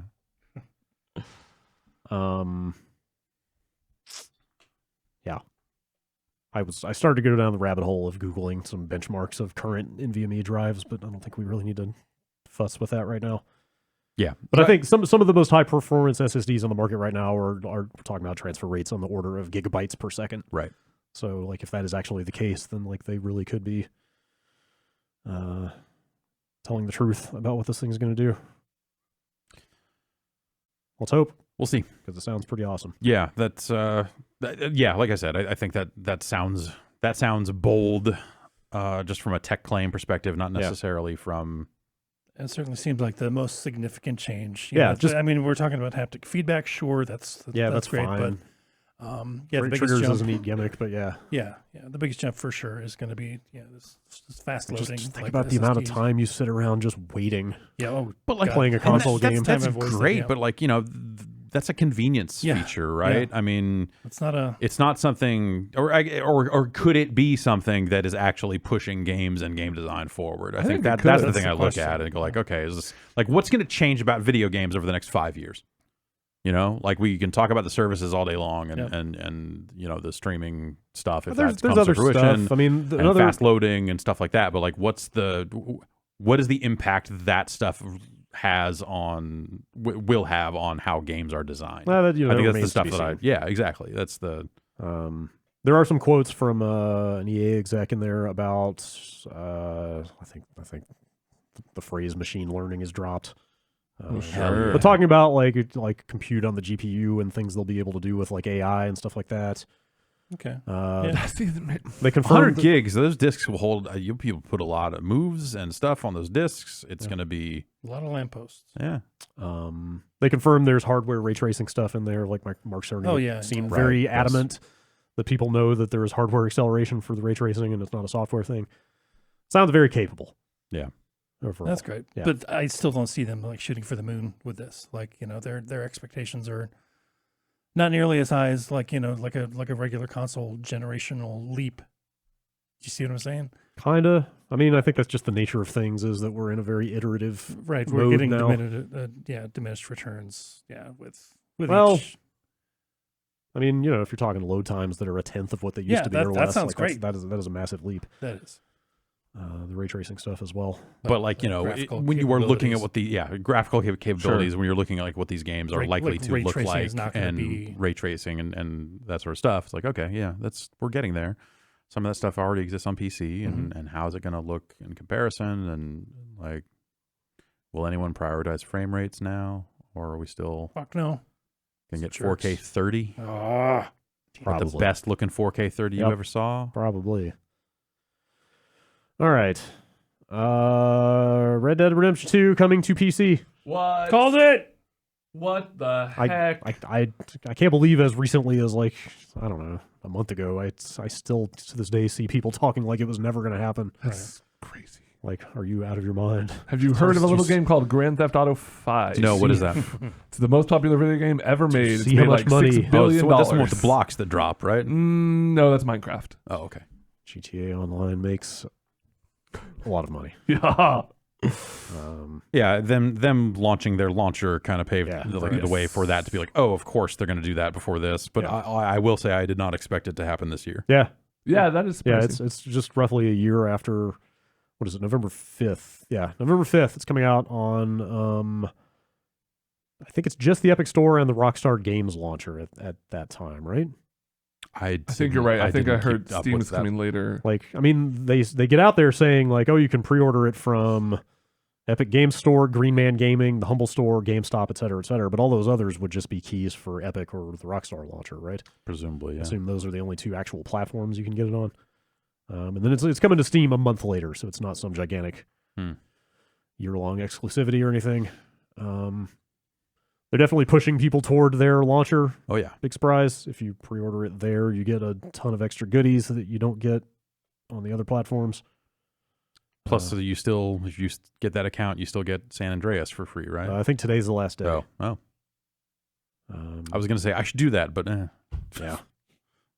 I've got like 4 copies of San Andreas for different platforms. Yeah. You get 2 more free games. And mine still have all the music on them. If you pre-order on the Rockstar Games launcher, you get 2 more free games. Of 6, right? Like what? Like what? Which is it? GTA 3, Vice City, Oni? What Bully, Ping pong. LA Noire, Max Payne 3. Pick some of those. All right. I choose Vice City, and that's it. I never played Max Payne 3. Oh, yeah. That game's good. It's okay. I was not a fan. I liked the vibes in it. Yes. Yeah, that was the big bummer about it. It was like, there's a lot of amazing stuff here, but I sure don't enjoy That club level was really cool. I sure don't enjoy playing this video game. They say there's new stuff in the campaign, new bounty hunt missions, gang hideouts, weapons, and more. A range of graphical and technical enhancements. I cannot wait to see what this thing looks like on a high-end machine. Oh, yeah. Like, I cannot wait. That is one of the best looking games I've ever seen in my life. I'm really curious to see what kind of performance people can get out of it. I just want to see. can I you want to see what the imagine the modding snow? And Running around in the snow, what that's going to look like? yeah. running around in the snow, but as Tommy from Grand Theft Auto. Also, I thought you were you're going to say naked. Rugrats. Yeah.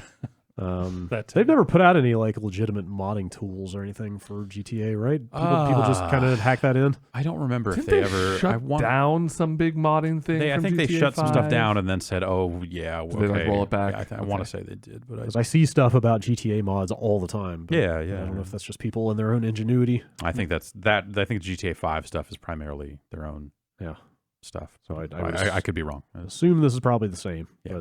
But yeah, it'd be exciting to see what that looks like and what people can do with it when it gets out there. And you have to imagine once this is on PC that this is like they're going to be pouring more resources into the online, trying to get that up to GTA 5 levels of interest. I mean, they probably won't. Seems like people like the online a lot more now than they did a year ago. Like Okay, I haven't that's gone good to back to hear. it in ages, but they've added a ton of stuff to it. So they've added things to do in it. Sounds like yes. Okay, great. It sounds like there's some like kind of quasi class based stuff in there now. Okay. I'm not super clear what all's in there, but I would check that out on PC. And yeah, it's out on everything by the end of the year. Steam in December, they say. The other stuff in November. You know what's not coming out in November? What's that? The PlayStation 5. Well, yes. That's true. Also Doom Eternal. Oh, what? Just got delayed this morning. Holy shit. Yeah. This morning. To March. Yeah, it's coming out in March. March 20th. March weather. Animal Crossing Day. Oh, Yeah. gosh. Right. Wow. Huh. The two so you can the go to- pinnacles of video So you can games. go to you can go to both heaven and hell on March 20th. Let's rock. You know, it's pretty standard stuff. You know, Yeah. So we need more Our time goal- to make the game. We're our goal pushing from is to- Q4 to the very end of Q1. our goal the is to last deliver a possible game week. that exceeds your greatest expectations. So yes, we're almost as far into the end of the fiscal year as we can get. This is literally all the time we could have. If it doesn't ship here, we're all dead. Yeah. Someone will come in and cut our throats. It probably is as far as they could go because you need like a week's worth of sales to put on the books for the year, right? I guess so, yeah. I assume. I don't know. Yeah. Different companies will handle that differently, I'm sure. They outlined a couple things Yeah. that are coming. Oh yeah, they pushed the Switch version back even further than that. They don't have a date for that at the moment. Maybe this will be the first good one. I don't Of know. those. I don't know. After Wolfenstein Wolfenstein. Youngblood, Oh, boy. I don't know if it's such a good idea anymore. That's- Yeah, Switch none, hardware, of you know, their, that's- none of their ports have been. The more time we spend, you know, as we get closer and closer to these new console launches, like Yeah. it's gonna be rough going but, for like, even like third-party ports to the Switch. June 2016. Right, was exactly. not It's good. they've already been in kind of a weird place with that stuff. Yeah, for, like for that some one. time. That one was at least playable, Yeah. but it was better than Wolfenstein better was- than Youngblood. But it's getting worse as the games get more demanding. Yeah. Like that's only gonna get harder. Yeah. But you know what you can play on your Switch if you pre-order? What's that? The best Doom game ever made. You mean Yeah. Doom? Doom 64, baby. Fuck.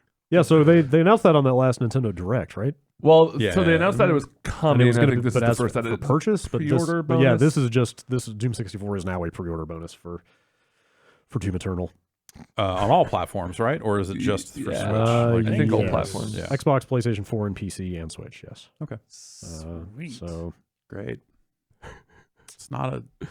It's good. It's not. It's good. It's not. It's not bad. There's a lot of things that aren't bad. But I mean, like, it's a fine version of Doom. It's not like the best way to play Doom, but if you were me and renting from the Blockbuster Video, But like that's the thing. If you had an N64 and that was where you played all your games, it was fine. But in a world, even then, in a world where real Doom was available to you, like that's crazy. but now, this Doom many years 64 has, later, like different stuff in it. no, I know it's like an interesting curiosity. Now you look at it and go like, It's man, fine. that's fucking weird that they It's made that. fine. Agreed. It's fine. And when removed from the N64 controller, it will be as Oh, fine yeah. as it's ever Oh been. yeah, the most fine it's ever been. But I mean, it's more interesting than if they had just straight ported real Doom to N64 yes, because it is different agree. in some way. Also, didn't Midway do that? Yes, Midway did Doom 64. Weird. They also got out there and said that invasion mode will not be in the game at launch. That will be Okay. added shortly after. Weird. All right. So I don't know if the development is just really coming down to the wire on this thing. Wow. That's, So is invasion mode different than the multiplayer? It sounds like it. 'Cause- Their tweet describes it as invasion mode, which will allow you to enter another player's game as a playable demon. Right. But their Which I think that's separate. I multiplayer think is that's like the separate from- asynchronous, like one dude is controlling the map Yeah, and you're yeah. like fighting Okay. against. I'm almost four that's not positive. okay. Well, that's almost that's battle mode. So that's Okay. almost kind of worse because if you think about it, the best time to play the invasion mode will be when everyone's playing through the campaign, which will be Yes. when it first comes out. Yes. And delaying that mode turns it into something people go like, oh, I guess we'll check this out, but I already finished the campaign, so whatever. No one's going to be like the guy going like, I'm going to play through the campaign again to see who invades. Everyone's going to be, I'm going to invade whoever the fuck is playing this game. Man. So like whenever the game goes on sale, I'll be like, ooh, Right, time exactly. to Yeah. invade. It's like a free weekend on Steam. Let's get in there. That is a little unfortunate to not have that at launch for people that would want to play it that way. I would consider playing it that way the first time. Yeah. Like the idea of super intelligent enemies showing up in your game occasionally. Yeah. Well, I mean, it's not Well, maybe that's giving super people a lot of credit. intelligent. Yeah. Smarter than the AI, like. Let's not. All right. In our hyper-specific case, I saw this announcement and just felt relief. One lot fewer Because games. that was the last big game coming out right before we have to Do Game of the Year stuff. talk about year-end awards. It was going to be down to the wire to cram that game in right there. I would have happily played Doom this year. Yeah, but But okay. No, you can play something else fun. Yeah. Like what came out this year? BurgerTime Party. BurgerTime Party. More time for Peanut BurgerTime Pepper's Party. back. All right, great. All right. This Blizzard story with this Hearthstone player. Goodness. Mhm. Even during the break, I was like looking around at new developments that seem to be taking place. Yeah. Blizzard has essentially banned a pro Hearthstone player from Hearthstone esports for coming out in the post-match interview in support of Hong Kong Yes. in its ongoing struggles against China and the mainland government. The China commentators- does care Yeah, for about sure. people who say they like Hong Kong. The commentators were banned unfortunately. as well. Yeah, like, dude, even it's- though they were literally under the table hiding. Yes. So Jesus. I've got a Bloomberg story in front of me that's got kind of the business take on this stuff, but then Slasher, kind of general around the esports world guy, got out on Twitter and provided a little more detail because like this Bloomberg story just refers to the player's name is Blitzchung. Bloomberg story just refers to him using a slogan in support of Hong Kong's pro-democracy protesters. But Slasher actually got out there with like the clip. So the what phrase? Well, So he won, and then Yeah. this is like the post game interview. yes. So the phrase was "Liberate Hong Kong, Revolution of Our Age." He was also wearing goggles and a gas mask, which is intended to be kind of in direct defiance of the authorities instructing people not to cover their faces. Right. There was that huge march when they announced that's a fairly recent like mandate is you can't wear a mask out in public, and Yeah. then there was a huge march of people wearing masks like Yep. the next day. So they more or less immediately banned him from Hearthstone for a year. They're rescinding something like $10,000 in prize money that he already won. Wow. They fired both of the casters that did this event, even though this Bloomberg story literally. There's a picture no, I'm of sorry, them it's- like ducking Yeah, under the yes. desk as he's saying it because they know. Like Right, you know, yeah, like, yeah. they're like, oh, we shouldn't be. We're gonna like take the back seat on this. Get my face off this. Yeah. Yeah, they have just kind of generally prostrated themselves before the Chinese government. And this is coming like right after the NBA Yeah. stuff, where So the did owner I- of the Rockets. Did I see this morning that the NBA is not bowing to that stuff? Right. They're saying, hey, free speech is free speech. fuck and, off. And, Okay. like, we can't let that, we can't let our business dealings, impact that stuff. Yeah. Like, that's not that's not our only goal. Well, I forgot that Tencent is now a part owner of Activision Blizzard, Mm-hmm. Uh-huh. so I'm sure that has a lot to do with this.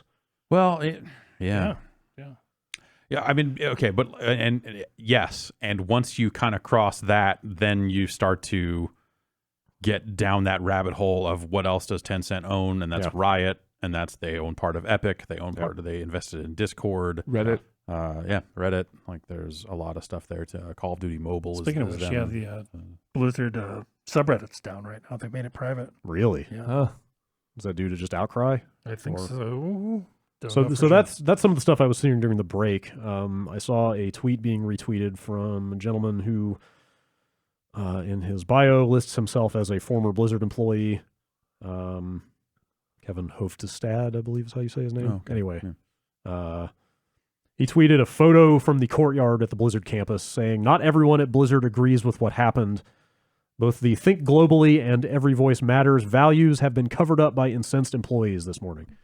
And they're straight up just a picture of, I guess those phrases are like inscribed on the walkway in the courtyard of Blizzard, and people straight up taped paper over those phrases in the wake of this. Yeah.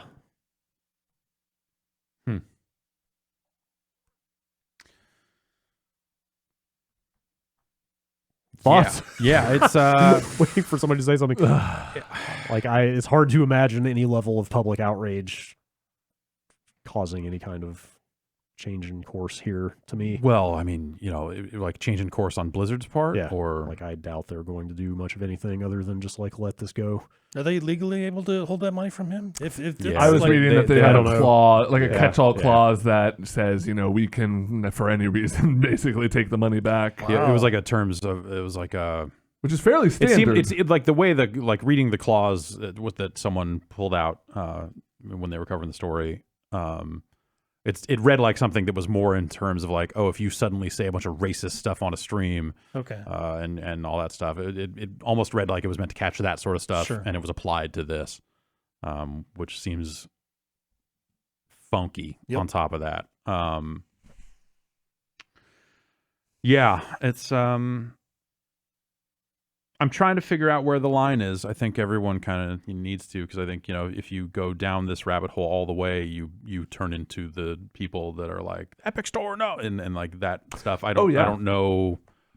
Like, I don't feel like that's a sensible position, but I understand why someone might.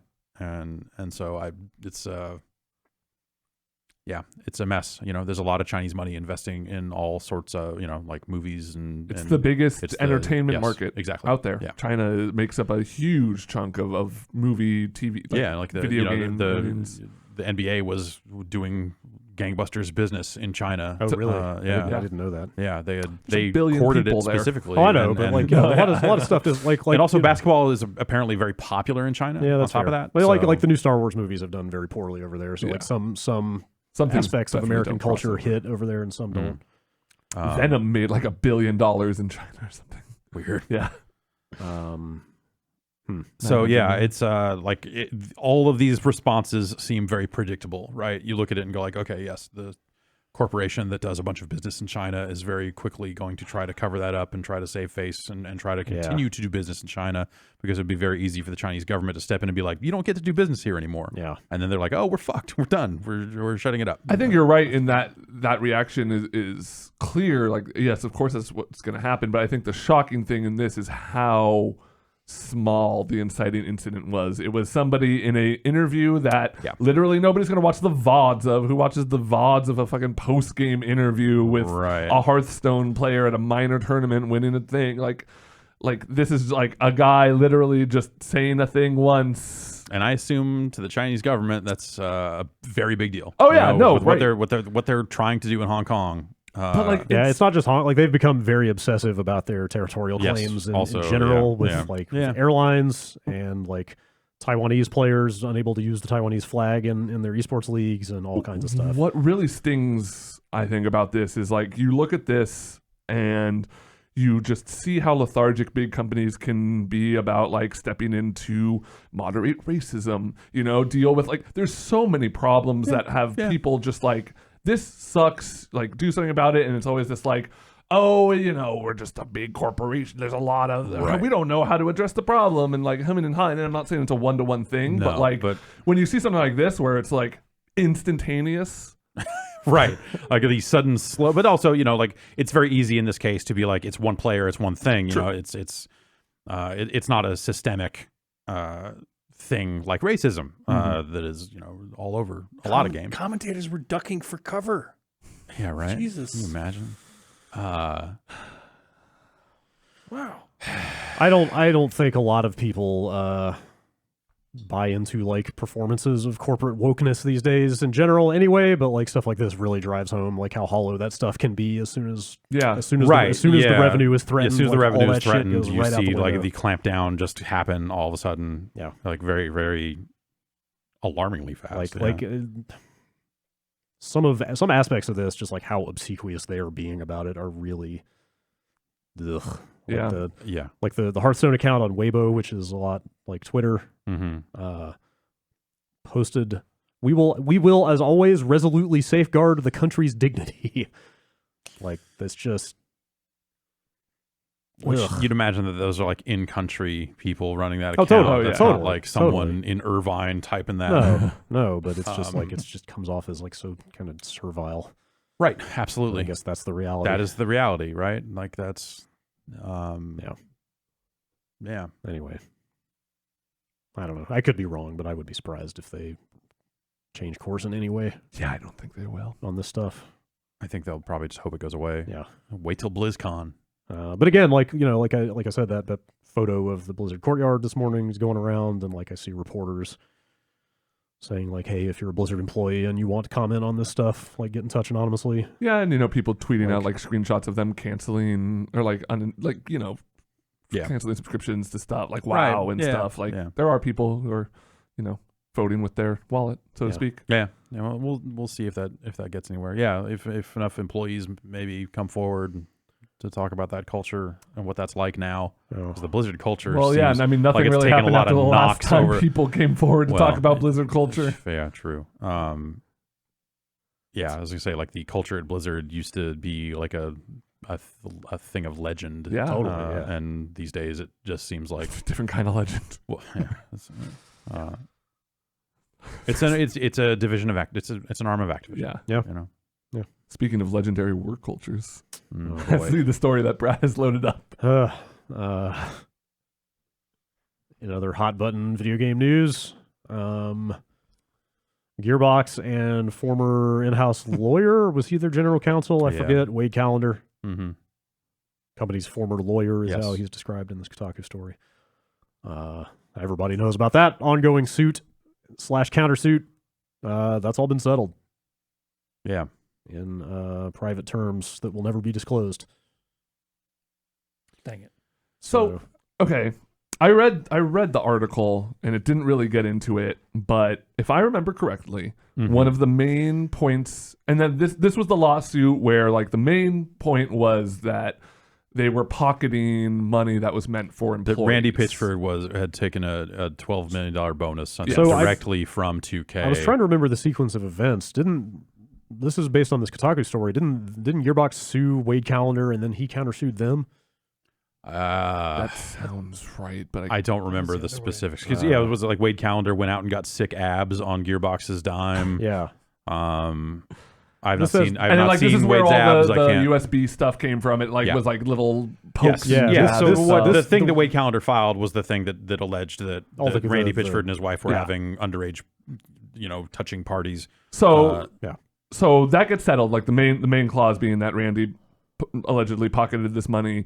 They settle that, but like Wade just gets a payout, right? That's how settlements work. Well, right? we don't know who paid whom, but I would assume yes. But this ends with like Wade also Callender making money and not the employees that were remember supposed though to that get? Wade Callender is about to go be the lobbyist or like general counsel for the NRA. Yes. Oh, I didn't know that. By the way, really good time to get in on that. There's a lot of work to be done.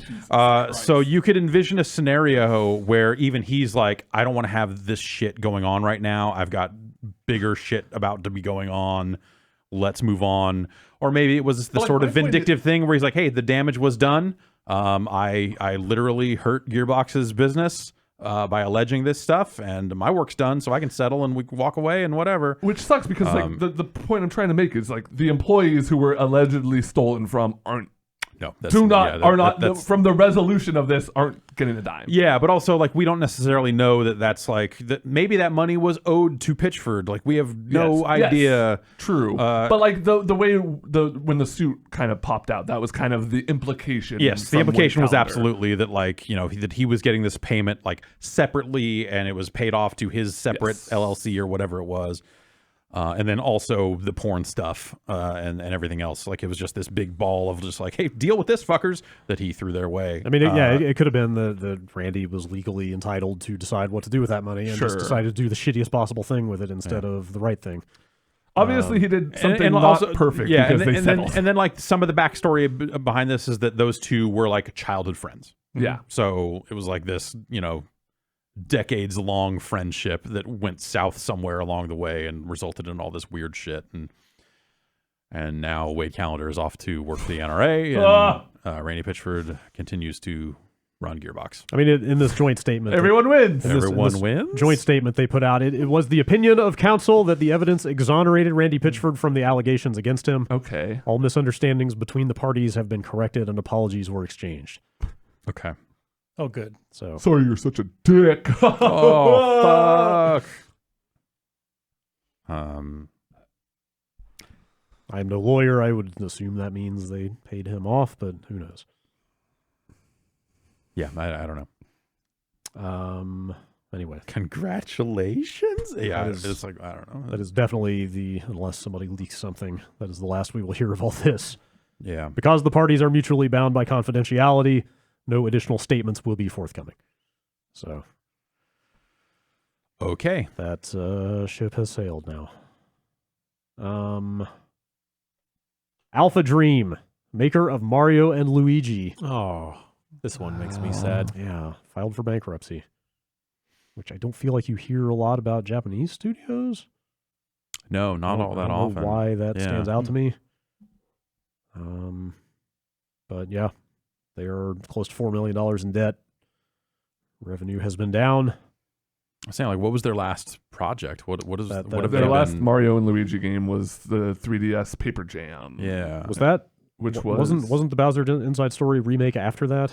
Was there the remakes? Yeah, not counting remakes. I totally don't remember Paper Jam. When came out this year? Wait, yeah, did I it don't really? remember the Bowser Inside Story remake. Yeah, Paper Jam was 2015. Yes.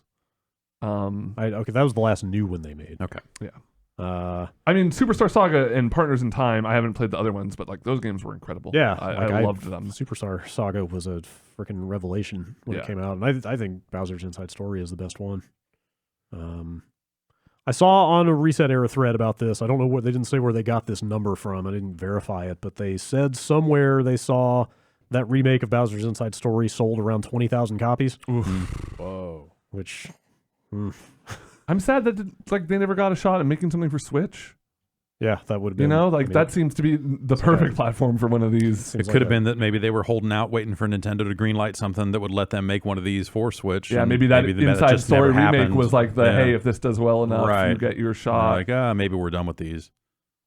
Yeah. At that point, you're like, okay, well, where's our next work going to come from? Where's our next check going to come from? This also makes me think that we're never going to get another Paper Mario or Paper Mario remake, Yeah, which makes me sad. It's hard to see them handing that off to another developer. I mean, it's not impossible. No. You could see like an Intelligent Systems or somebody taking a stab at it. Sure. So it's our fault? Is it our fault? Yeah. Sounds like our fault. Society's fault. when did Joker was right. When did that remake come out?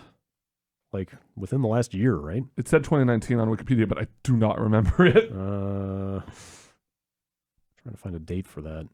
Bowser's Inside Story had this weird thing where it felt like a tutorial for 3/4 of the game. It was this year.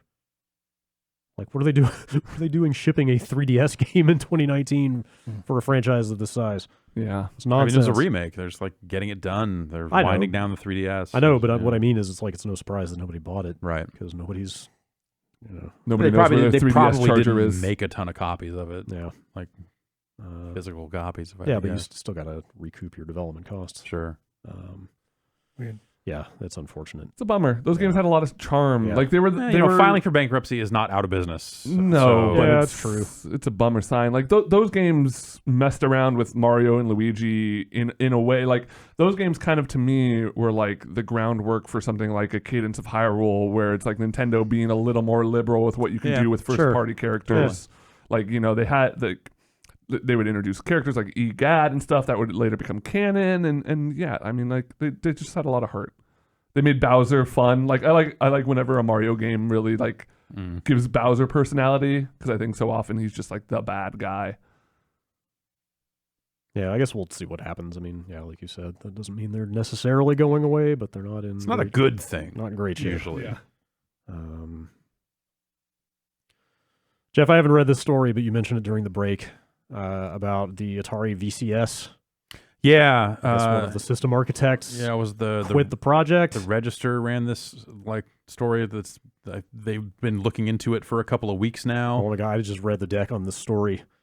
I'm just going to read the headline and the deck. Yeah. Game over. Atari VCS architect quits project, claims he hasn't been paid for 6 months. Ooh. The deck is retro console, a mess, may never launch, sources allege. Yeah, that sounds about And right. the photo is great. It's just a big guy holding a card that says "I quit." Yeah.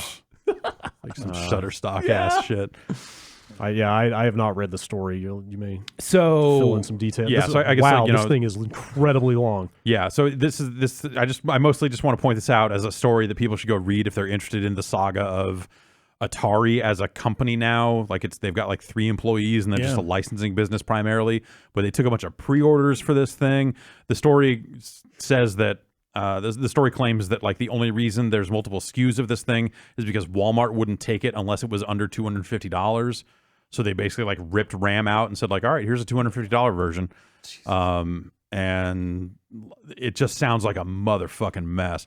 You know, and kind of confirming, I think, stuff that like, you know, everyone has either thought or heard is just like, you know, there's no one signing on to develop for that thing. Right. That's not something someone's, you know, and that it for something that from the outside looking in always looked like some kind of weird pipe dream that they were trying to crowdfund, but it never felt like they had the chops to do it. Now you have the architect that was hired on like almost as the crowdfunding campaign was closing. They were like, oh, I guess we got to make this thing now.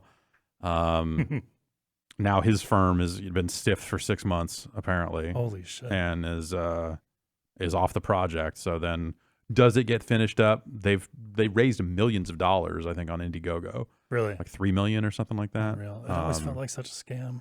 Yeah, that thing never seemed like a legit operation. Yep. Atari doesn't seem like a legit Yeah. operation to me Yeah. anymore. You know, it hasn't for some time. So The Register says, as a summary of their 2-week investigation, the Atari VCS is unlikely to hit its March 2020 deadline and may, in fact, never launch. Well, they have to get out of the way to Doom now. exactly, yeah. I kind of, yeah, I don't know. I feel like my assumption has always been this thing is either never going to ship ever, or it's basically going to be like an Ouya, you know, more or less. The Ouya. But with no original game development, just like whatever they can get on it. It just never seemed like it was a real thing. They showed up to trade shows. I didn't go see it for myself, but they showed up to trade shows with just like an empty shell and stuff like that. Just like it just never. They've been putting out a couple shots here and there. Yeah, here and there. They had a video of like the UI and stuff, and Was this the wood paneled Yeah. one? I think Yeah. the box looks kind of cool. yes, whoever did the design, maybe they were paid, but whoever did the physical design of the hardware, like it looked clever in a way that evokes the original 2600, obviously, but a modern, weird, sleek look, like a little spaceship. Yeah. It looked looks kind of like- cool. Looks like a console out of Blade Runner or something. Yeah, Looks like a router. yeah, both can be true. Yeah. Yeah, so it's an interesting story that the Register has. You should, you know, it's worth a read if you're super long. interested in that stuff. Looks but like they dig into the money, like the funding situation, Yeah. the hardware design, all kinds of stuff. but Atari has not seemed like they were necessarily on the up and up for some time now. It's I just mean, like things were looking great with the speaker hats, for sure. yeah, well, that's true. It seemed Oh, like that was no. really going to turn it around Yeah, for them. I thought, thought the world of that. Yeah. Fuck, I had completely forgotten about those fucking speaker hats. What a dumb thing. I'm just skimming through this thing. They basically say the final machine will end up functioning like a regular generic Linux PC on which you can boot and run your own games. Yeah. So that does not sound super exciting. That was always like when they started talking specs and stuff, you're like, okay, yeah, sure. You can do probably that do some stuff already. with this, but like, who's going to do that? Yeah. Why would anyone do that? If it ended up having a decent amount of horsepower, it could be like a cool emulation box, and that's maybe about it. Right. But even that. We'll see if that even happens. Right. All right, I guess this is the last story. I just came across it randomly on Polygon. John J. Kirby, lawyer and namesake of the Nintendo character, dies at 79. R.I.P. King DDD finally got to him, crushed his head with a big hammer. Jesus. Well, gone but not forgotten. That's rough. Man. That's harsh. Wow. I don't know. I thought this was interesting because like everybody knows the story about Mario being named after Nintendo's landlord. But Didn't he die this year too? I think he did pass away sometime recently. Somebody's after all of them. Look out, Mike Metroid. Oh, no. But I had no idea that Kirby was also named after another figure from Yeah. Nintendo's legal history, Yeah. which apparently was Miyamoto's call. Weird. Not He's cursed Sakurai? them. So That's sad. yeah, R.I.P. So also apparently he was a civil rights lawyer in the 60s Oh, right. Oh, wow. at the Department of Justice, whose work partially led to the Voting Rights Act. Well, shit. Hey, good on you. Yeah. Voracious appetite. Do you think you ever played a Kirby game? I'm going to say yes. To completion, absolutely not. I don't know about that, but this says Kirby's Obituary notes that in addition to the Kirby character tribute, Nintendo also gave him a sailboat aptly named the Donkey Kong, Wait, why is that apt? Weird. which he Why took is that great apt? pleasure in sailing with his family. Why is that apt? The Donkey Kong Country fights pirates. Never. Checks out. Okay. Yep. What? You need a boat to fight pirates. No, you don't. It helps. You got a big cannon. You put Like, the shoot cannon. that You from- put the cannon on the I boat. can shoot down a pirate ship from the shore. You got to chase them down sometimes. Mhm. Yeah. Yeah, sometimes they go Look places at a helicopter. Well, like Super Cobra. Yeah. Go get that booty. Put the cannon on the helicopter. Yeah. You guys get it. Yeah. I'm just saying abolish boats. Whoa. That's all I'm trying to say. Okay, it's just now I'm done. I don't want to be associated with this. That's harsh. Getting under the desk. Big boat's going to come Yeah. after us. I wanted to go on a cruise, Ben. Now I can't. Yeah. The only thing I'm Still cruising wanna do for it. is a bruising against boat fans. Mm-hmm. I sprained my ankle last time I was on a boat. Oh, that'll do Yikes. it. It all makes sense I now. feel like this is like origin story material. I'm the landlubber. Who's been sinking all the boats in the harbor? The landlubber. All right, I'm going to roll right into emails unless anybody has any pressing Let's do bladder it. needs. No. Do it. Hit it. Okay. Bombcast@giantbomb.com. That's the email address. These are emails. Just That's right. making that clear. Yes, standard emails this week. Gross. Back to the A-team. Jason from Gatineau, Hello. which I just Hi. Googled and found to be from Quebec. Quebec. Bonjour. In previous years, whenever a new console would come out, I would pack up the one I had and store it in case I wanted to go back to an old favorite game. With the next generation PlayStation and Xbox having rumored backwards compatibility with the current gen, I think this might be the first time I can't think of any reason to keep my old console just in case. I've largely switched to digital purchases, so there's no physical media I need to maintain access to. Assuming the next gen is backwards compatible, do you see any need to keep this generation of consoles in storage? Do you think this could impact conversion of people to the new consoles? Do you think companies like GameStop will see the same value in console trade-in deals as prior generations? I think GameStop will take anything at this point. Or they will not have the money to They take won't anything take at this point. Yeah. Do you think these companies are going to want to try and maintain like a level of control over like which titles are? That's what I would wait for. Yeah. Is I would Yeah, wait and yeah, see that what goes without form saying. the backwards compatibility takes. If it is Like, it stick the might be a disc in and it huge- goes, right. and everything works 100%, then cool. But yeah, if it I've ends got up a feeling being, that's not going to be the case though. yeah, We'll see. we'll see. Wasn't didn't one of them say something about they're like working hard to try to make sure everything works? I can't remember. Was that in that was first Wired So that was story? when Microsoft said they were Or maybe taking that's what people it was. off of the back compat stuff Maybe for that's what it current was. gen. Yeah. It was to ensure that it worked Yeah. going forward. Let's hope so. I'm trying to think. Like I've had the exact same thought as this guy. I mean, if this, That like, go ahead. like I might very well just like sell my PS4 Pro when I get a PS5. If Yeah. it runs every PS4 game, then absolutely. Especially if you're point? like this person and you're all digital, like that. Yeah. You really got no reason, I think, other than, maybe. I can't imagine them trying to like pull shit with digital purchases, but I don't know. I think the smart move is just wait a little bit. Yeah, into the absolutely. new That console gen. that goes without saying for Yeah. sure. But it sounds like Microsoft at least is committed to being as user friendly as they possibly can with that stuff, which I would hope would force Sony into the same position. Yeah. That'd be cool. But there may just be technical issues around getting every game to work. Or even business ones. Yeah. I don't know. Like, what do you guys think? Like, if they come out and say like, let's say every game you own runs, but there are other games that do not run, is that enough for you to get rid of your old machine? Yeah. Yeah. Yeah. I might be with you. And like honestly, I've done the same thing. I've kept all my old consoles at least one cycle behind. And honestly, like I can count on both hands the number of times I've busted out an old console to play something across all generations. Yeah.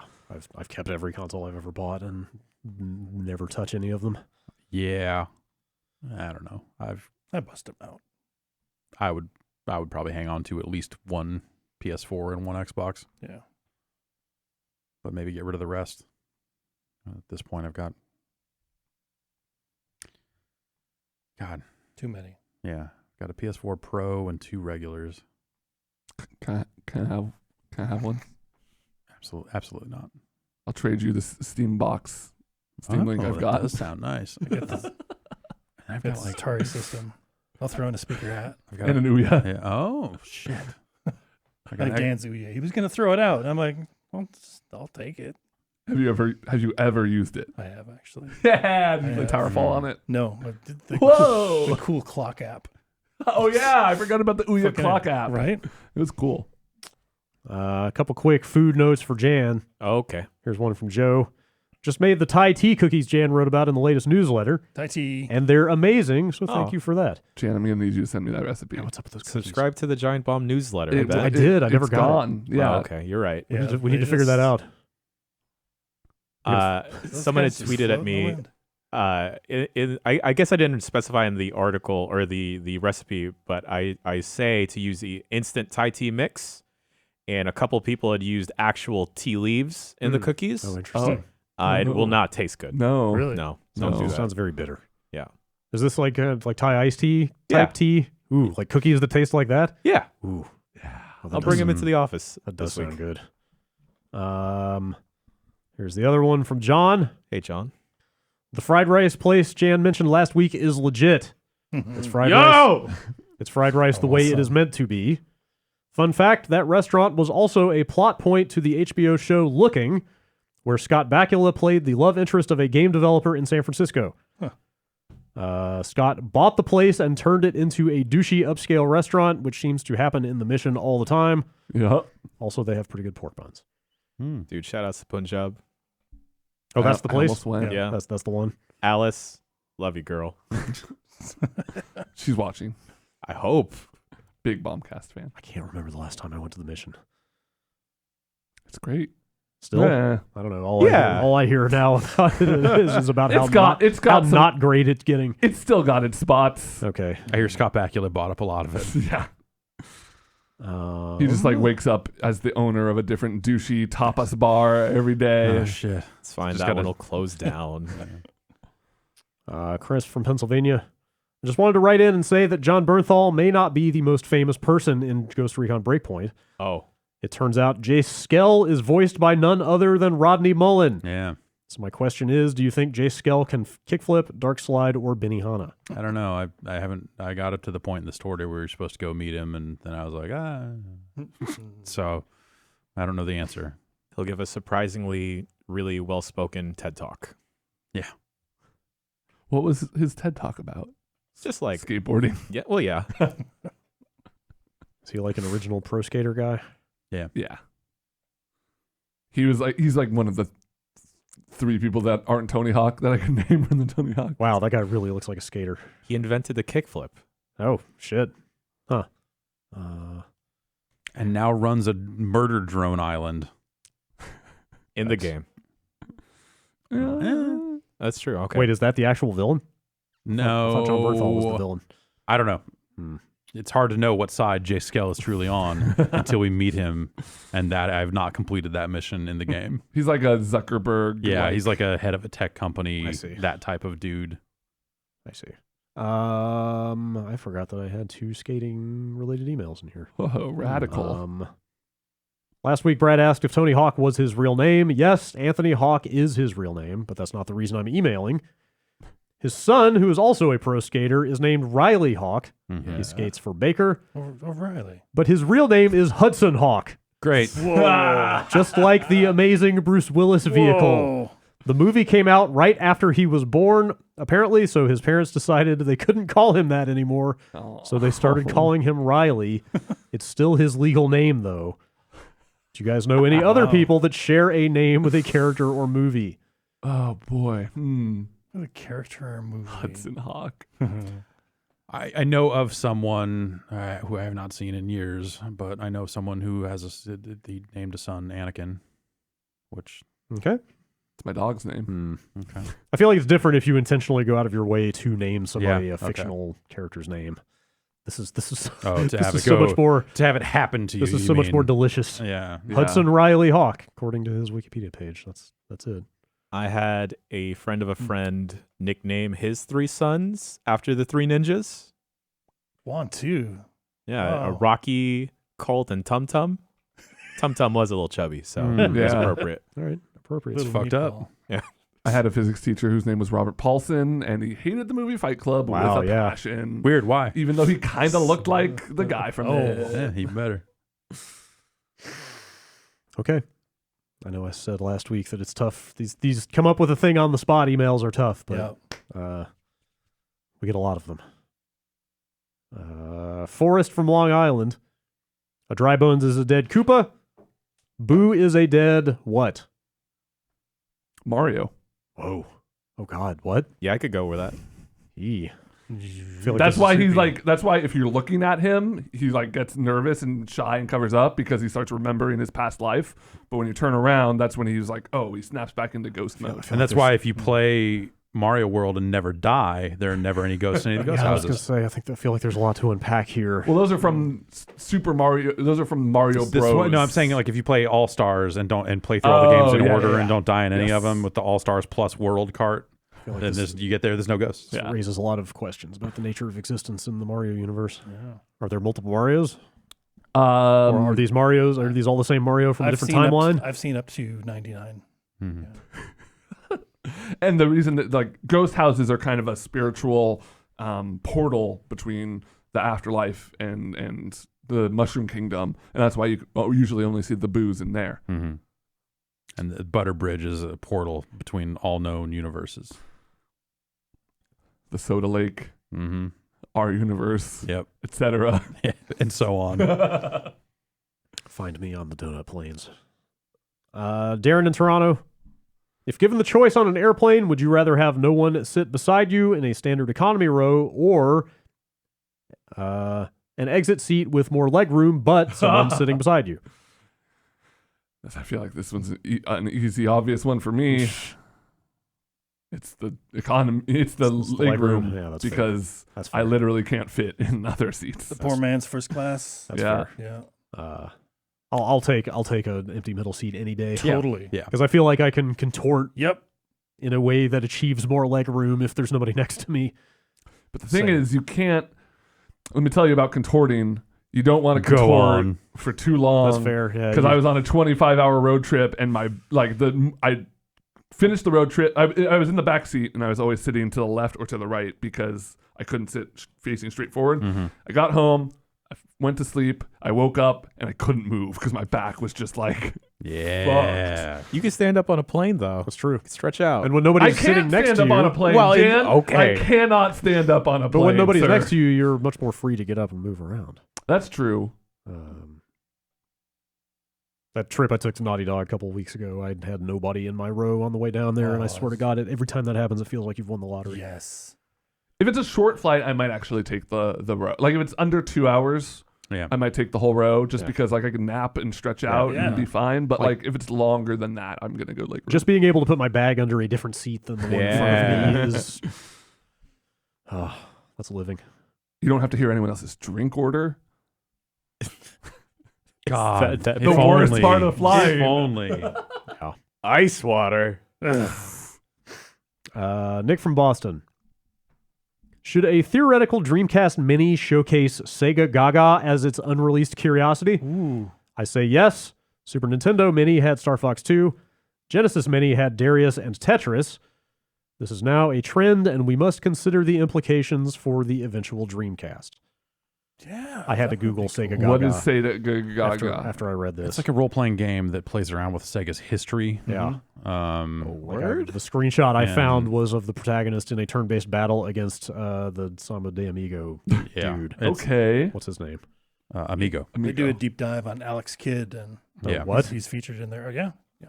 Huh. Only came out in Japan? Yes. So it is, and it has not been fan translated. There have been efforts that kind of tapered off and just it never happened. Also, it just never happened. The When battle I worked at Game Informer, Sega actually translated that Alex Kidd portion of the game. Oh, wow. And gave it to us, and we put it out in the video. Huh. That's cool. The battles look kind of like a Phantasy Star game. Yeah. Which is pretty cool. I bought a copy of it, even though knowing I would never be able to actually play it. It just like seemed like such a cool thing. Yeah, I would support that. That I wanted to own one. So people seem pretty happy with that Genesis Mini. Seems like they did a pretty good job with that. There's odd audio latency. Can't have everything. Yeah, well, you can, but just not. Clearly, Sega has the will, so maybe something like this could actually happen. I think a mini Dreamcast is pretty expensive. Like it's not. The hardware you would need to run it is different than what it takes to put out a mini Genesis. Like that's still a more expensive unit, and we're probably just not there yet. So that's fair. Maybe eventually. Mini PlayStation, right? The power of the Dreamcast is above that of the PlayStation, let's say. But it's whatever. People are playing Dreamcast games on Android phones and Raspberry Pis and stuff, just not necessarily at full frame rate. So there would be ways to do it, but not the prettiest. I don't cost effective. I don't feel like the time is right for it yet. Yeah, from just a hardware for dollars. Travis from Pennsylvania. Last week, someone asked what makes shooting in a game feel good. I'm currently making my own game, and I'm trying to make the best moving character I possibly can. In your opinions, what makes character movement feel good? I'm specifically making a 2D game, but I'm curious about your thoughts on 2D and 3D. Very fluid jump animation. I don't know. I think back to Prince of Persia and why that jumping felt so good. And it was just like the high amount of like frames. Wait, which Prince of Persia? The one where you can never die. That one. The old one? No, the newest one. Okay. I'm kidding. No, the old one. You think those are... You don't think that... Those are some of my least favorite playing games. That's interesting. I think it's... I think once the jump is going, it's a really good jump. Yeah. But the latency of feel like, is not that... The feel is not that great. It's definitely a good looking jump. I think the tactile feel is maybe not that good, but like while you're in the air, I think that's for me. It's all about it's for me. It's all about time from standstill to moving, and time from time to accelerate to full speed. Like with that new Yooka-Laylee game, like it's a little too sluggish to get off the line and get moving. Yeah. And like obviously every game can't just be super duper snappy for design reasons, but more responsive is better than less. And you can over animate too, like in Uncharted. Like you do a jump and you can actually be off of a ledge because your forward momentum carries you like past the ledge, but you're still in that jump animation. The Uncharted games are very stumbly. Yeah, the characters kind of keep going. Just make it play like Dead Cells. Yes, everything should just play like Dead Cells with a grappling hook. Yeah, and a double jump. Yeah, Apex what feels if you great. Had 2 grappling hooks. Oh shit. Oh. Fuck. On the other hand, like the Souls games can be like slow and plodding, but in a really satisfying way. So I'm actually not sure.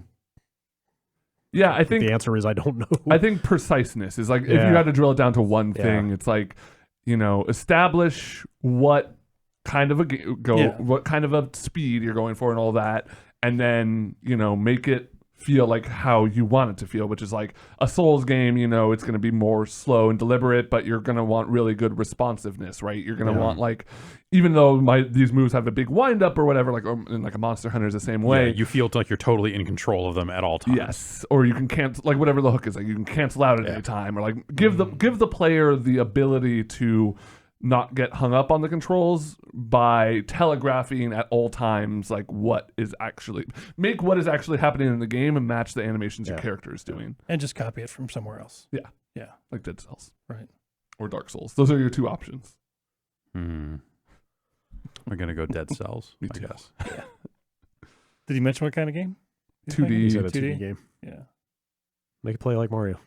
there you go. Yeah, but What put a could- double what- jump. What could be simpler? Don't make it play like Sonic the Hedgehog. You know, there's areas where you just get Oh, caught on a ledge and he's jeez. moving real Yeah. slow or it's something. the Like, worst. that's Or just you're the- underwater. the Yeah, dumbest- the dumbest. Sonic ironically is like a huge offender of what I was talking about. Like Yeah. it takes Sonic Sonic so long to ironic. get moving. That's just because his top speed is so fucking high. It's 'cause it sounds like somebody's too slow. It sounds like someone has to go fast. Sounds like someone's a chili dog. Whoa. Hey, Mr. hey. Chili Dog to you. BurgerTime party in stores now. Email from Chris. I've been playing through Borderlands 3 and enjoying the base gameplay, but my god, the humor in this game is so cringeworthy. This got me thinking, has there ever been a comedy game that was actually funny, or is the subgenre doomed to be a procession of tedious pop culture gags and Reddit memes? The most successful I can think of are the Portal games, Yeah. but, sure. but even they can be too self-consciously wacky at times. What are your thoughts? Portal 2 is really fucking funny. Yeah, I think Portal 1 is like maybe the most successfully executed funny game of all time. Yeah, you're probably right. Like, You know, like some of the point and click adventures and stuff where they're just like, Oh, it's sure. literally like you are clicking buttons to make the jokes come out as you solve puzzles. Like that stuff works because it doesn't necessarily have to be about the timing. Like that was always the thing. It was like just dialogue in games was never precisely spoken enough to make the timing for comedy to like work well. Sure. And like we kind of got past that a little bit. But And I think it might have been even on this very podcast years ago, but like the example that always comes to mind of how not to do it is Matt Hazard, because that did the thing where it was like the whole joke is that this sucks, but it actually sucked. but it also sucks. Right? Yeah. So it's like you can't get... It doesn't excuse you. It doesn't get you out of it. Exactly. A few recent examples I can think of personally of games that were really funny to me. What the Golf is has like it's I like the games to me that stick out as being funny are games that aren't necessarily trying to do jokes, even though like Donut County is a game that I think was very funny. Undertale I personally found really funny, but like games that kind of subvert things like What the Golf or like oh god, I had another example on the tip of my tongue, but I think that my favorite kinds of humor in games aren't always jokes. It's like, here's a twist on a traditional gameplay thing that is like, oh, it makes you laugh. It's more of like a polite chuckle than a belly laugh, but I think that stuff It's like jazz that way. Go on. No, that's it. No, That's all I got. please. What about It's the the- Hitman games? I mean, I know they're not framed that it's Right, supposed to be yeah. funny, but on the surface, they they're not. totally lean in that like you have the ability to be a little wacky. Yeah. It's like a big sandbox where you can make your own fun. I would say they're unintentionally funny right up until you hear some of the ambient dialogue, and then you're like, man, they know Oh, they exactly get what it. they're doing. Yeah. Like this stuff is way too absurd to not be on purpose. And it sounds like they kind of leaned into it more with the second one. Yeah. A little bit. But not necessarily in a bad way. No, yeah. Like that can ruin stuff. Totally. But they, Somebody's doing something they shouldn't. yeah, that's good. And that's why I liked Portal 2, is because they could have really leaned in hard on the whole cake is a lie God, shit. could you imagine? Like, there's somewhere out there is like the worst Portal 2 imaginable. But they didn't. They like went to, like, the Cave Johnson stuff to me is like something so fucking funny. I had another one. I don't know. Gotta find anything funny. I never played Amped 3, but does that count? Oh, You know, yeah. that's like the story and cutscenes around the action is funny, but generally the gameplay isn't. But like, I think it was fun. Octodad. it's pretty absurd. Yeah, Octodad. That's a video game. That was another one kind of like there weren't a ton of jokes in that game. It was more like it's like here's this slapstick ridiculous comedy. thing, and like like the comedy comes from just almost the Absurd nature of it. movement is Yeah. just so like Oh, so the quiet man. We were laughing a lot during that. Hmm. The bouncer. Yeah. Speaking of, I have some extra life ideas we need to talk about. No. Oh no. Speed runs? Okay. Jared, subject line, worst 80s song in history. Abracadabra by Steve Miller Band. Come on. Werewolves of London. No. No. What? It's a song. It's a song that makes no sense. Why would you take a werewolf for Chinese food or to meet his tailor? Because That's great. There's an ow in it. Yeah. Yeah. Boo. Okay, this is not going over well. Fight this guy. Sorry, Jared. I think I said. This email was not signed. It came from Rebel Dog. Shit. I purchased an Oculus Rift S at launch. When was that? Is that this year? Yeah. My only previous VR experience was with PSVR, and after building a gaming PC, I wanted to try a better VR experience. I chose the Rift S over the Quest for this reason. Being tethered to my PC was worth the higher quality experience. I haven't read up much about the Quest updates, but now I feel pretty shitty about my purchase. The Quest is now a more feature-rich headset than the S for about the same price. Now it will have all the features of the Rift S plus an OLED screen at a slightly higher resolution. I believe the refresh rate is a little lower, but honestly, it wouldn't surprise me if they were able to increase that when it's hooked to a PC. At the time, the Quest was advertised as a mobile platform for less demanding games. I'm not hating on them making that product better, but it really does leave a bad taste in my mouth that I purchased for the same price, what is now basically an inferior product just a few months later, when at the time the S was positioned to be the higher quality device. They're saying the hand tracking won't even be available on the S, only the Quest. Weird. Because the tracking stuff is done differently, I thought. Anyway. He goes on some more, but I think you kind of get the gist. Yeah. Are they just abandoning the S? It's not, no, not at all. What they did, I don't think he doesn't really come out and say it, but what they did is allow the Quest to now act as a what pass-through. they're going to do. Or is it not out yet? I don't think it's out yet. Maybe I'm they not just sure. announced it. Yeah, they But announced it at Connect. But The Quest essentially can now hook up to a PC and display the same games as a Rift S. Okay. So it does everything a Rift S does better and also does its own standalone thing. So, well, the tracking might not be. I feel like the tracking solution for the Rift S is different, right? well, I'm sure it's inside out, right? So I mean, Oh, it is. by You're right. nature So it's maybe it different. is But yeah, like yeah, even Yes. my kind of inexpensive Windows mixed reality headset with inside out tracking works very well. Yeah, the So, Quest like- works fine. Like- and so yeah, we'll see how it does. I guess is probably like my take on that right now is like, can they actually pull this off, or will it like be janky in some way? But yes, I think he feels bamboozled basically. Yeah. Like he could have bought the Quest for the same price and gotten all the features that he's gotten Yeah. with this Rift S and a whole bunch of other stuff. Yeah, that's. I can't- see why that would be very annoying. Yeah, Yeah. I can't really blame him for that. Yeah. Like I could say like, oh, well, everything in VR is like early adopter territory even still. So you're going to get burned one way or the other by advancing technology. But this happened fucking so fast. Yeah. And it's such a different thing than just like, oh, it's slightly better at this. It's like, oh, no, it plays all these games, separately. And now you can do this. Yeah. Like, that's cool. Yeah, he says if they had revealed before launch that the Quest would potentially have the ability to be tethered to a PC, that alone would be enough reason to choose that product. Did they withhold that info early on so they could move the Rift S that they had already started making, hoping some dopes would go out and get a second one later? That feels You'd like to hope not. a little presumptuous. I think that's But the who sort of knows? thing where they may have looked at it and said, hey, in theory, we might be able to do this eventually, but we haven't really spent a lot of time on it. Yeah, why would you withhold that if that's... I mean, that would be another selling point for that thing out of the gate if they knew Right. up front that it was going to be able to do that. Yeah. I don't see any good reason to hold that back. There you go. Yeah, it's yes. That's a bummer. I've seen other people grousing about that a bit, saying like, hey, what the fuck? Yeah, Like, yeah, I get it. That Yeah, sucks. That sucks. that's pretty crummy. But I also think in my mind, like something about the Quest solution seems like it'll just be fucked up somehow. like in my mind, it can't possibly work as well as a dedicated PC. And maybe I'll be fucking all the way wrong. Like I don't know, I haven't seen it, but in my head, that's in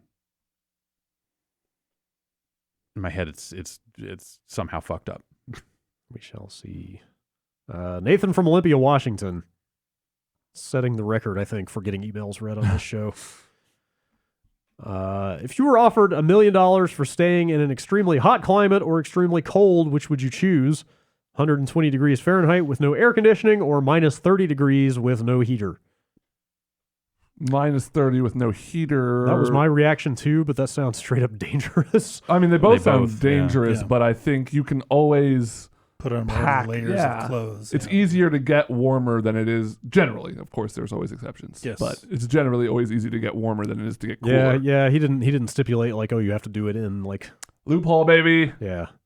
That was the only I requirement. bring a fur coat and I walk away $1,990,000 cheaper. He also didn't give like a time frame or anything.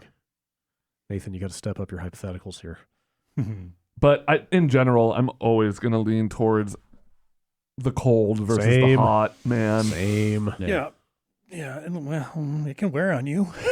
Oh sure, yeah. I've never lived somewhere where it snows. I look at the Minneapolis weather, and I'm just like, man, that sounds so awesome. How does anyone deal with? That sounds. I crave it, but I guess I could see that shit gets old. I guess it sounds kind of nice to me. Like I, up in Santa Rosa before I moved, there would be like. I remember one time it got to be 115 degrees or so.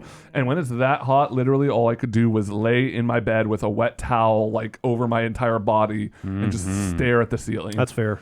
They are claiming that they might shut off our power for a we got that too. I heard that going around. High winds are coming, and that's fire weather. So instead of PG&E just saying like, "Hey, we're going to try to fix our shit," they're like, "Oh, we're trying to do that, but also we might just shut your power off for a couple of days to prevent everything from catching on fire." Yeah, no. You're like, okay, I don't. 30 counties. At least you've got a baby though. Like there's like I know in the Midwest, like they can't shut off your electricity because you've got a baby. Yeah, they can't do that shit. Got a dog. Yeah, there you go. Got a dog. Also, the way that they messaged this stuff was so shitty that it seems incredibly easy to miss in a way that is also really alarming. I didn't know my landlord sent me the info along because I would have completely missed it otherwise. Yeah. I saw someone talking about it on Facebook. I'm like, hey, you getting some, who's got generators? I'm like, what? Fuck, man.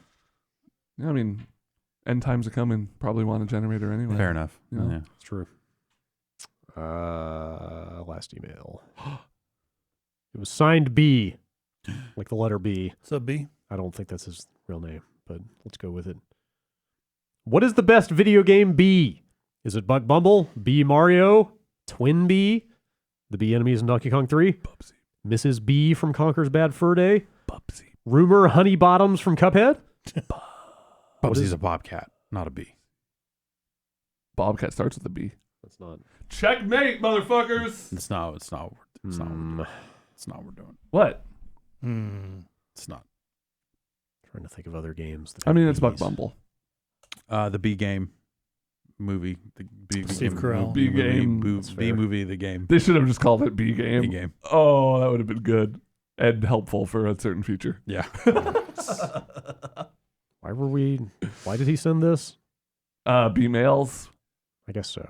Because he's high somewhere. Like what? Possibly. Why does anyone send anything to a podcast? Because they're high somewhere. What was B Mario from? Galaxy or Galaxy 2. Yeah. Okay, one of them galaxies. Sure. Right. That was he looks like a snack in that bee costume. I'm not gonna lie. It's a good looking bee. He's kind of thick in it.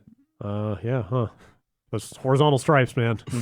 Just doesn't do anything good for you. Yeah. Well. Or it does. Great for you. Mm-hmm.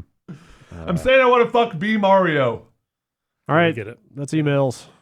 Okay. Bombcast.com. It's legal out in the galaxy. That's true. No rules out in the Mario That's right. Galaxy. That's Galaxy. Planetoids are in international space. You can do anything you want out there. Make it some honey if you know what I mean. I don't. Spreading my pollen around. No. Oh, that I What does know. that mean? I don't know. Going back to the hive. Gonna introduce him to the queen. What else you got? Bears. Is the queen the nickname for your... Wait. Make my stamen go berserk. Yeah. Something Stole royal that. jelly. I stole that. Yeah. It's disgusting. I support it entirely, but also... Thank you. That's all. I'm not asking for like acceptance, Great. just like non-damnation. Yeah. Okay. Yeah. All right. Thanks to everybody who wrote in. Thanks to everybody who listened. What do we got going on? Burger These time party. parts? Yeah. Burger time party. Is that this week? We're going to try and make it happen this week. Okay. Premium viewers, make sure to catch Jan King Cook, Ben Appetit, official new break-off show. Yes. Right. Yep. We made some food. It looks okay. Man, okay. Fuck 360 cameras. I hate them. They're terrible. They're always watching. It was a very painful and belaboring process that didn't produce anything.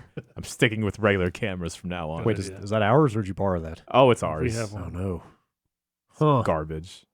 We should. I mean, it's cool for taking fun pictures. Yeah. If you're trying to export an hour-long video, maybe that's on me. That's probably on me. That's fair.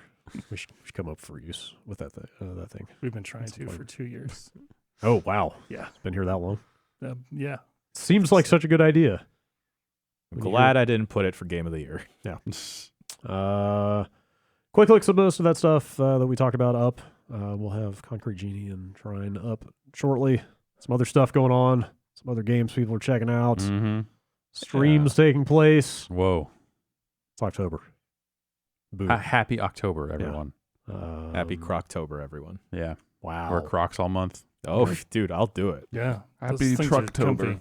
That's right. Wear trucks all month. Get them loose. After show coming up for Yeah. That's live viewers. Yeah. Okay, we'll stay on the line then if you want to hear that. Yeah. I do. Or perhaps talk to That's right. Hang out. Call that in. show. We'll talk about It's interactive. how you got boned by the Rift S. Yeah. Or a bees. B Mario. Or how you like to get boned. No. Very This week's topic, carefully. how do you like to get boned? What's your fuck style? More like or stung. what's your fuck style? All right, we have to go. Thanks for listening. Bye. Enjoy.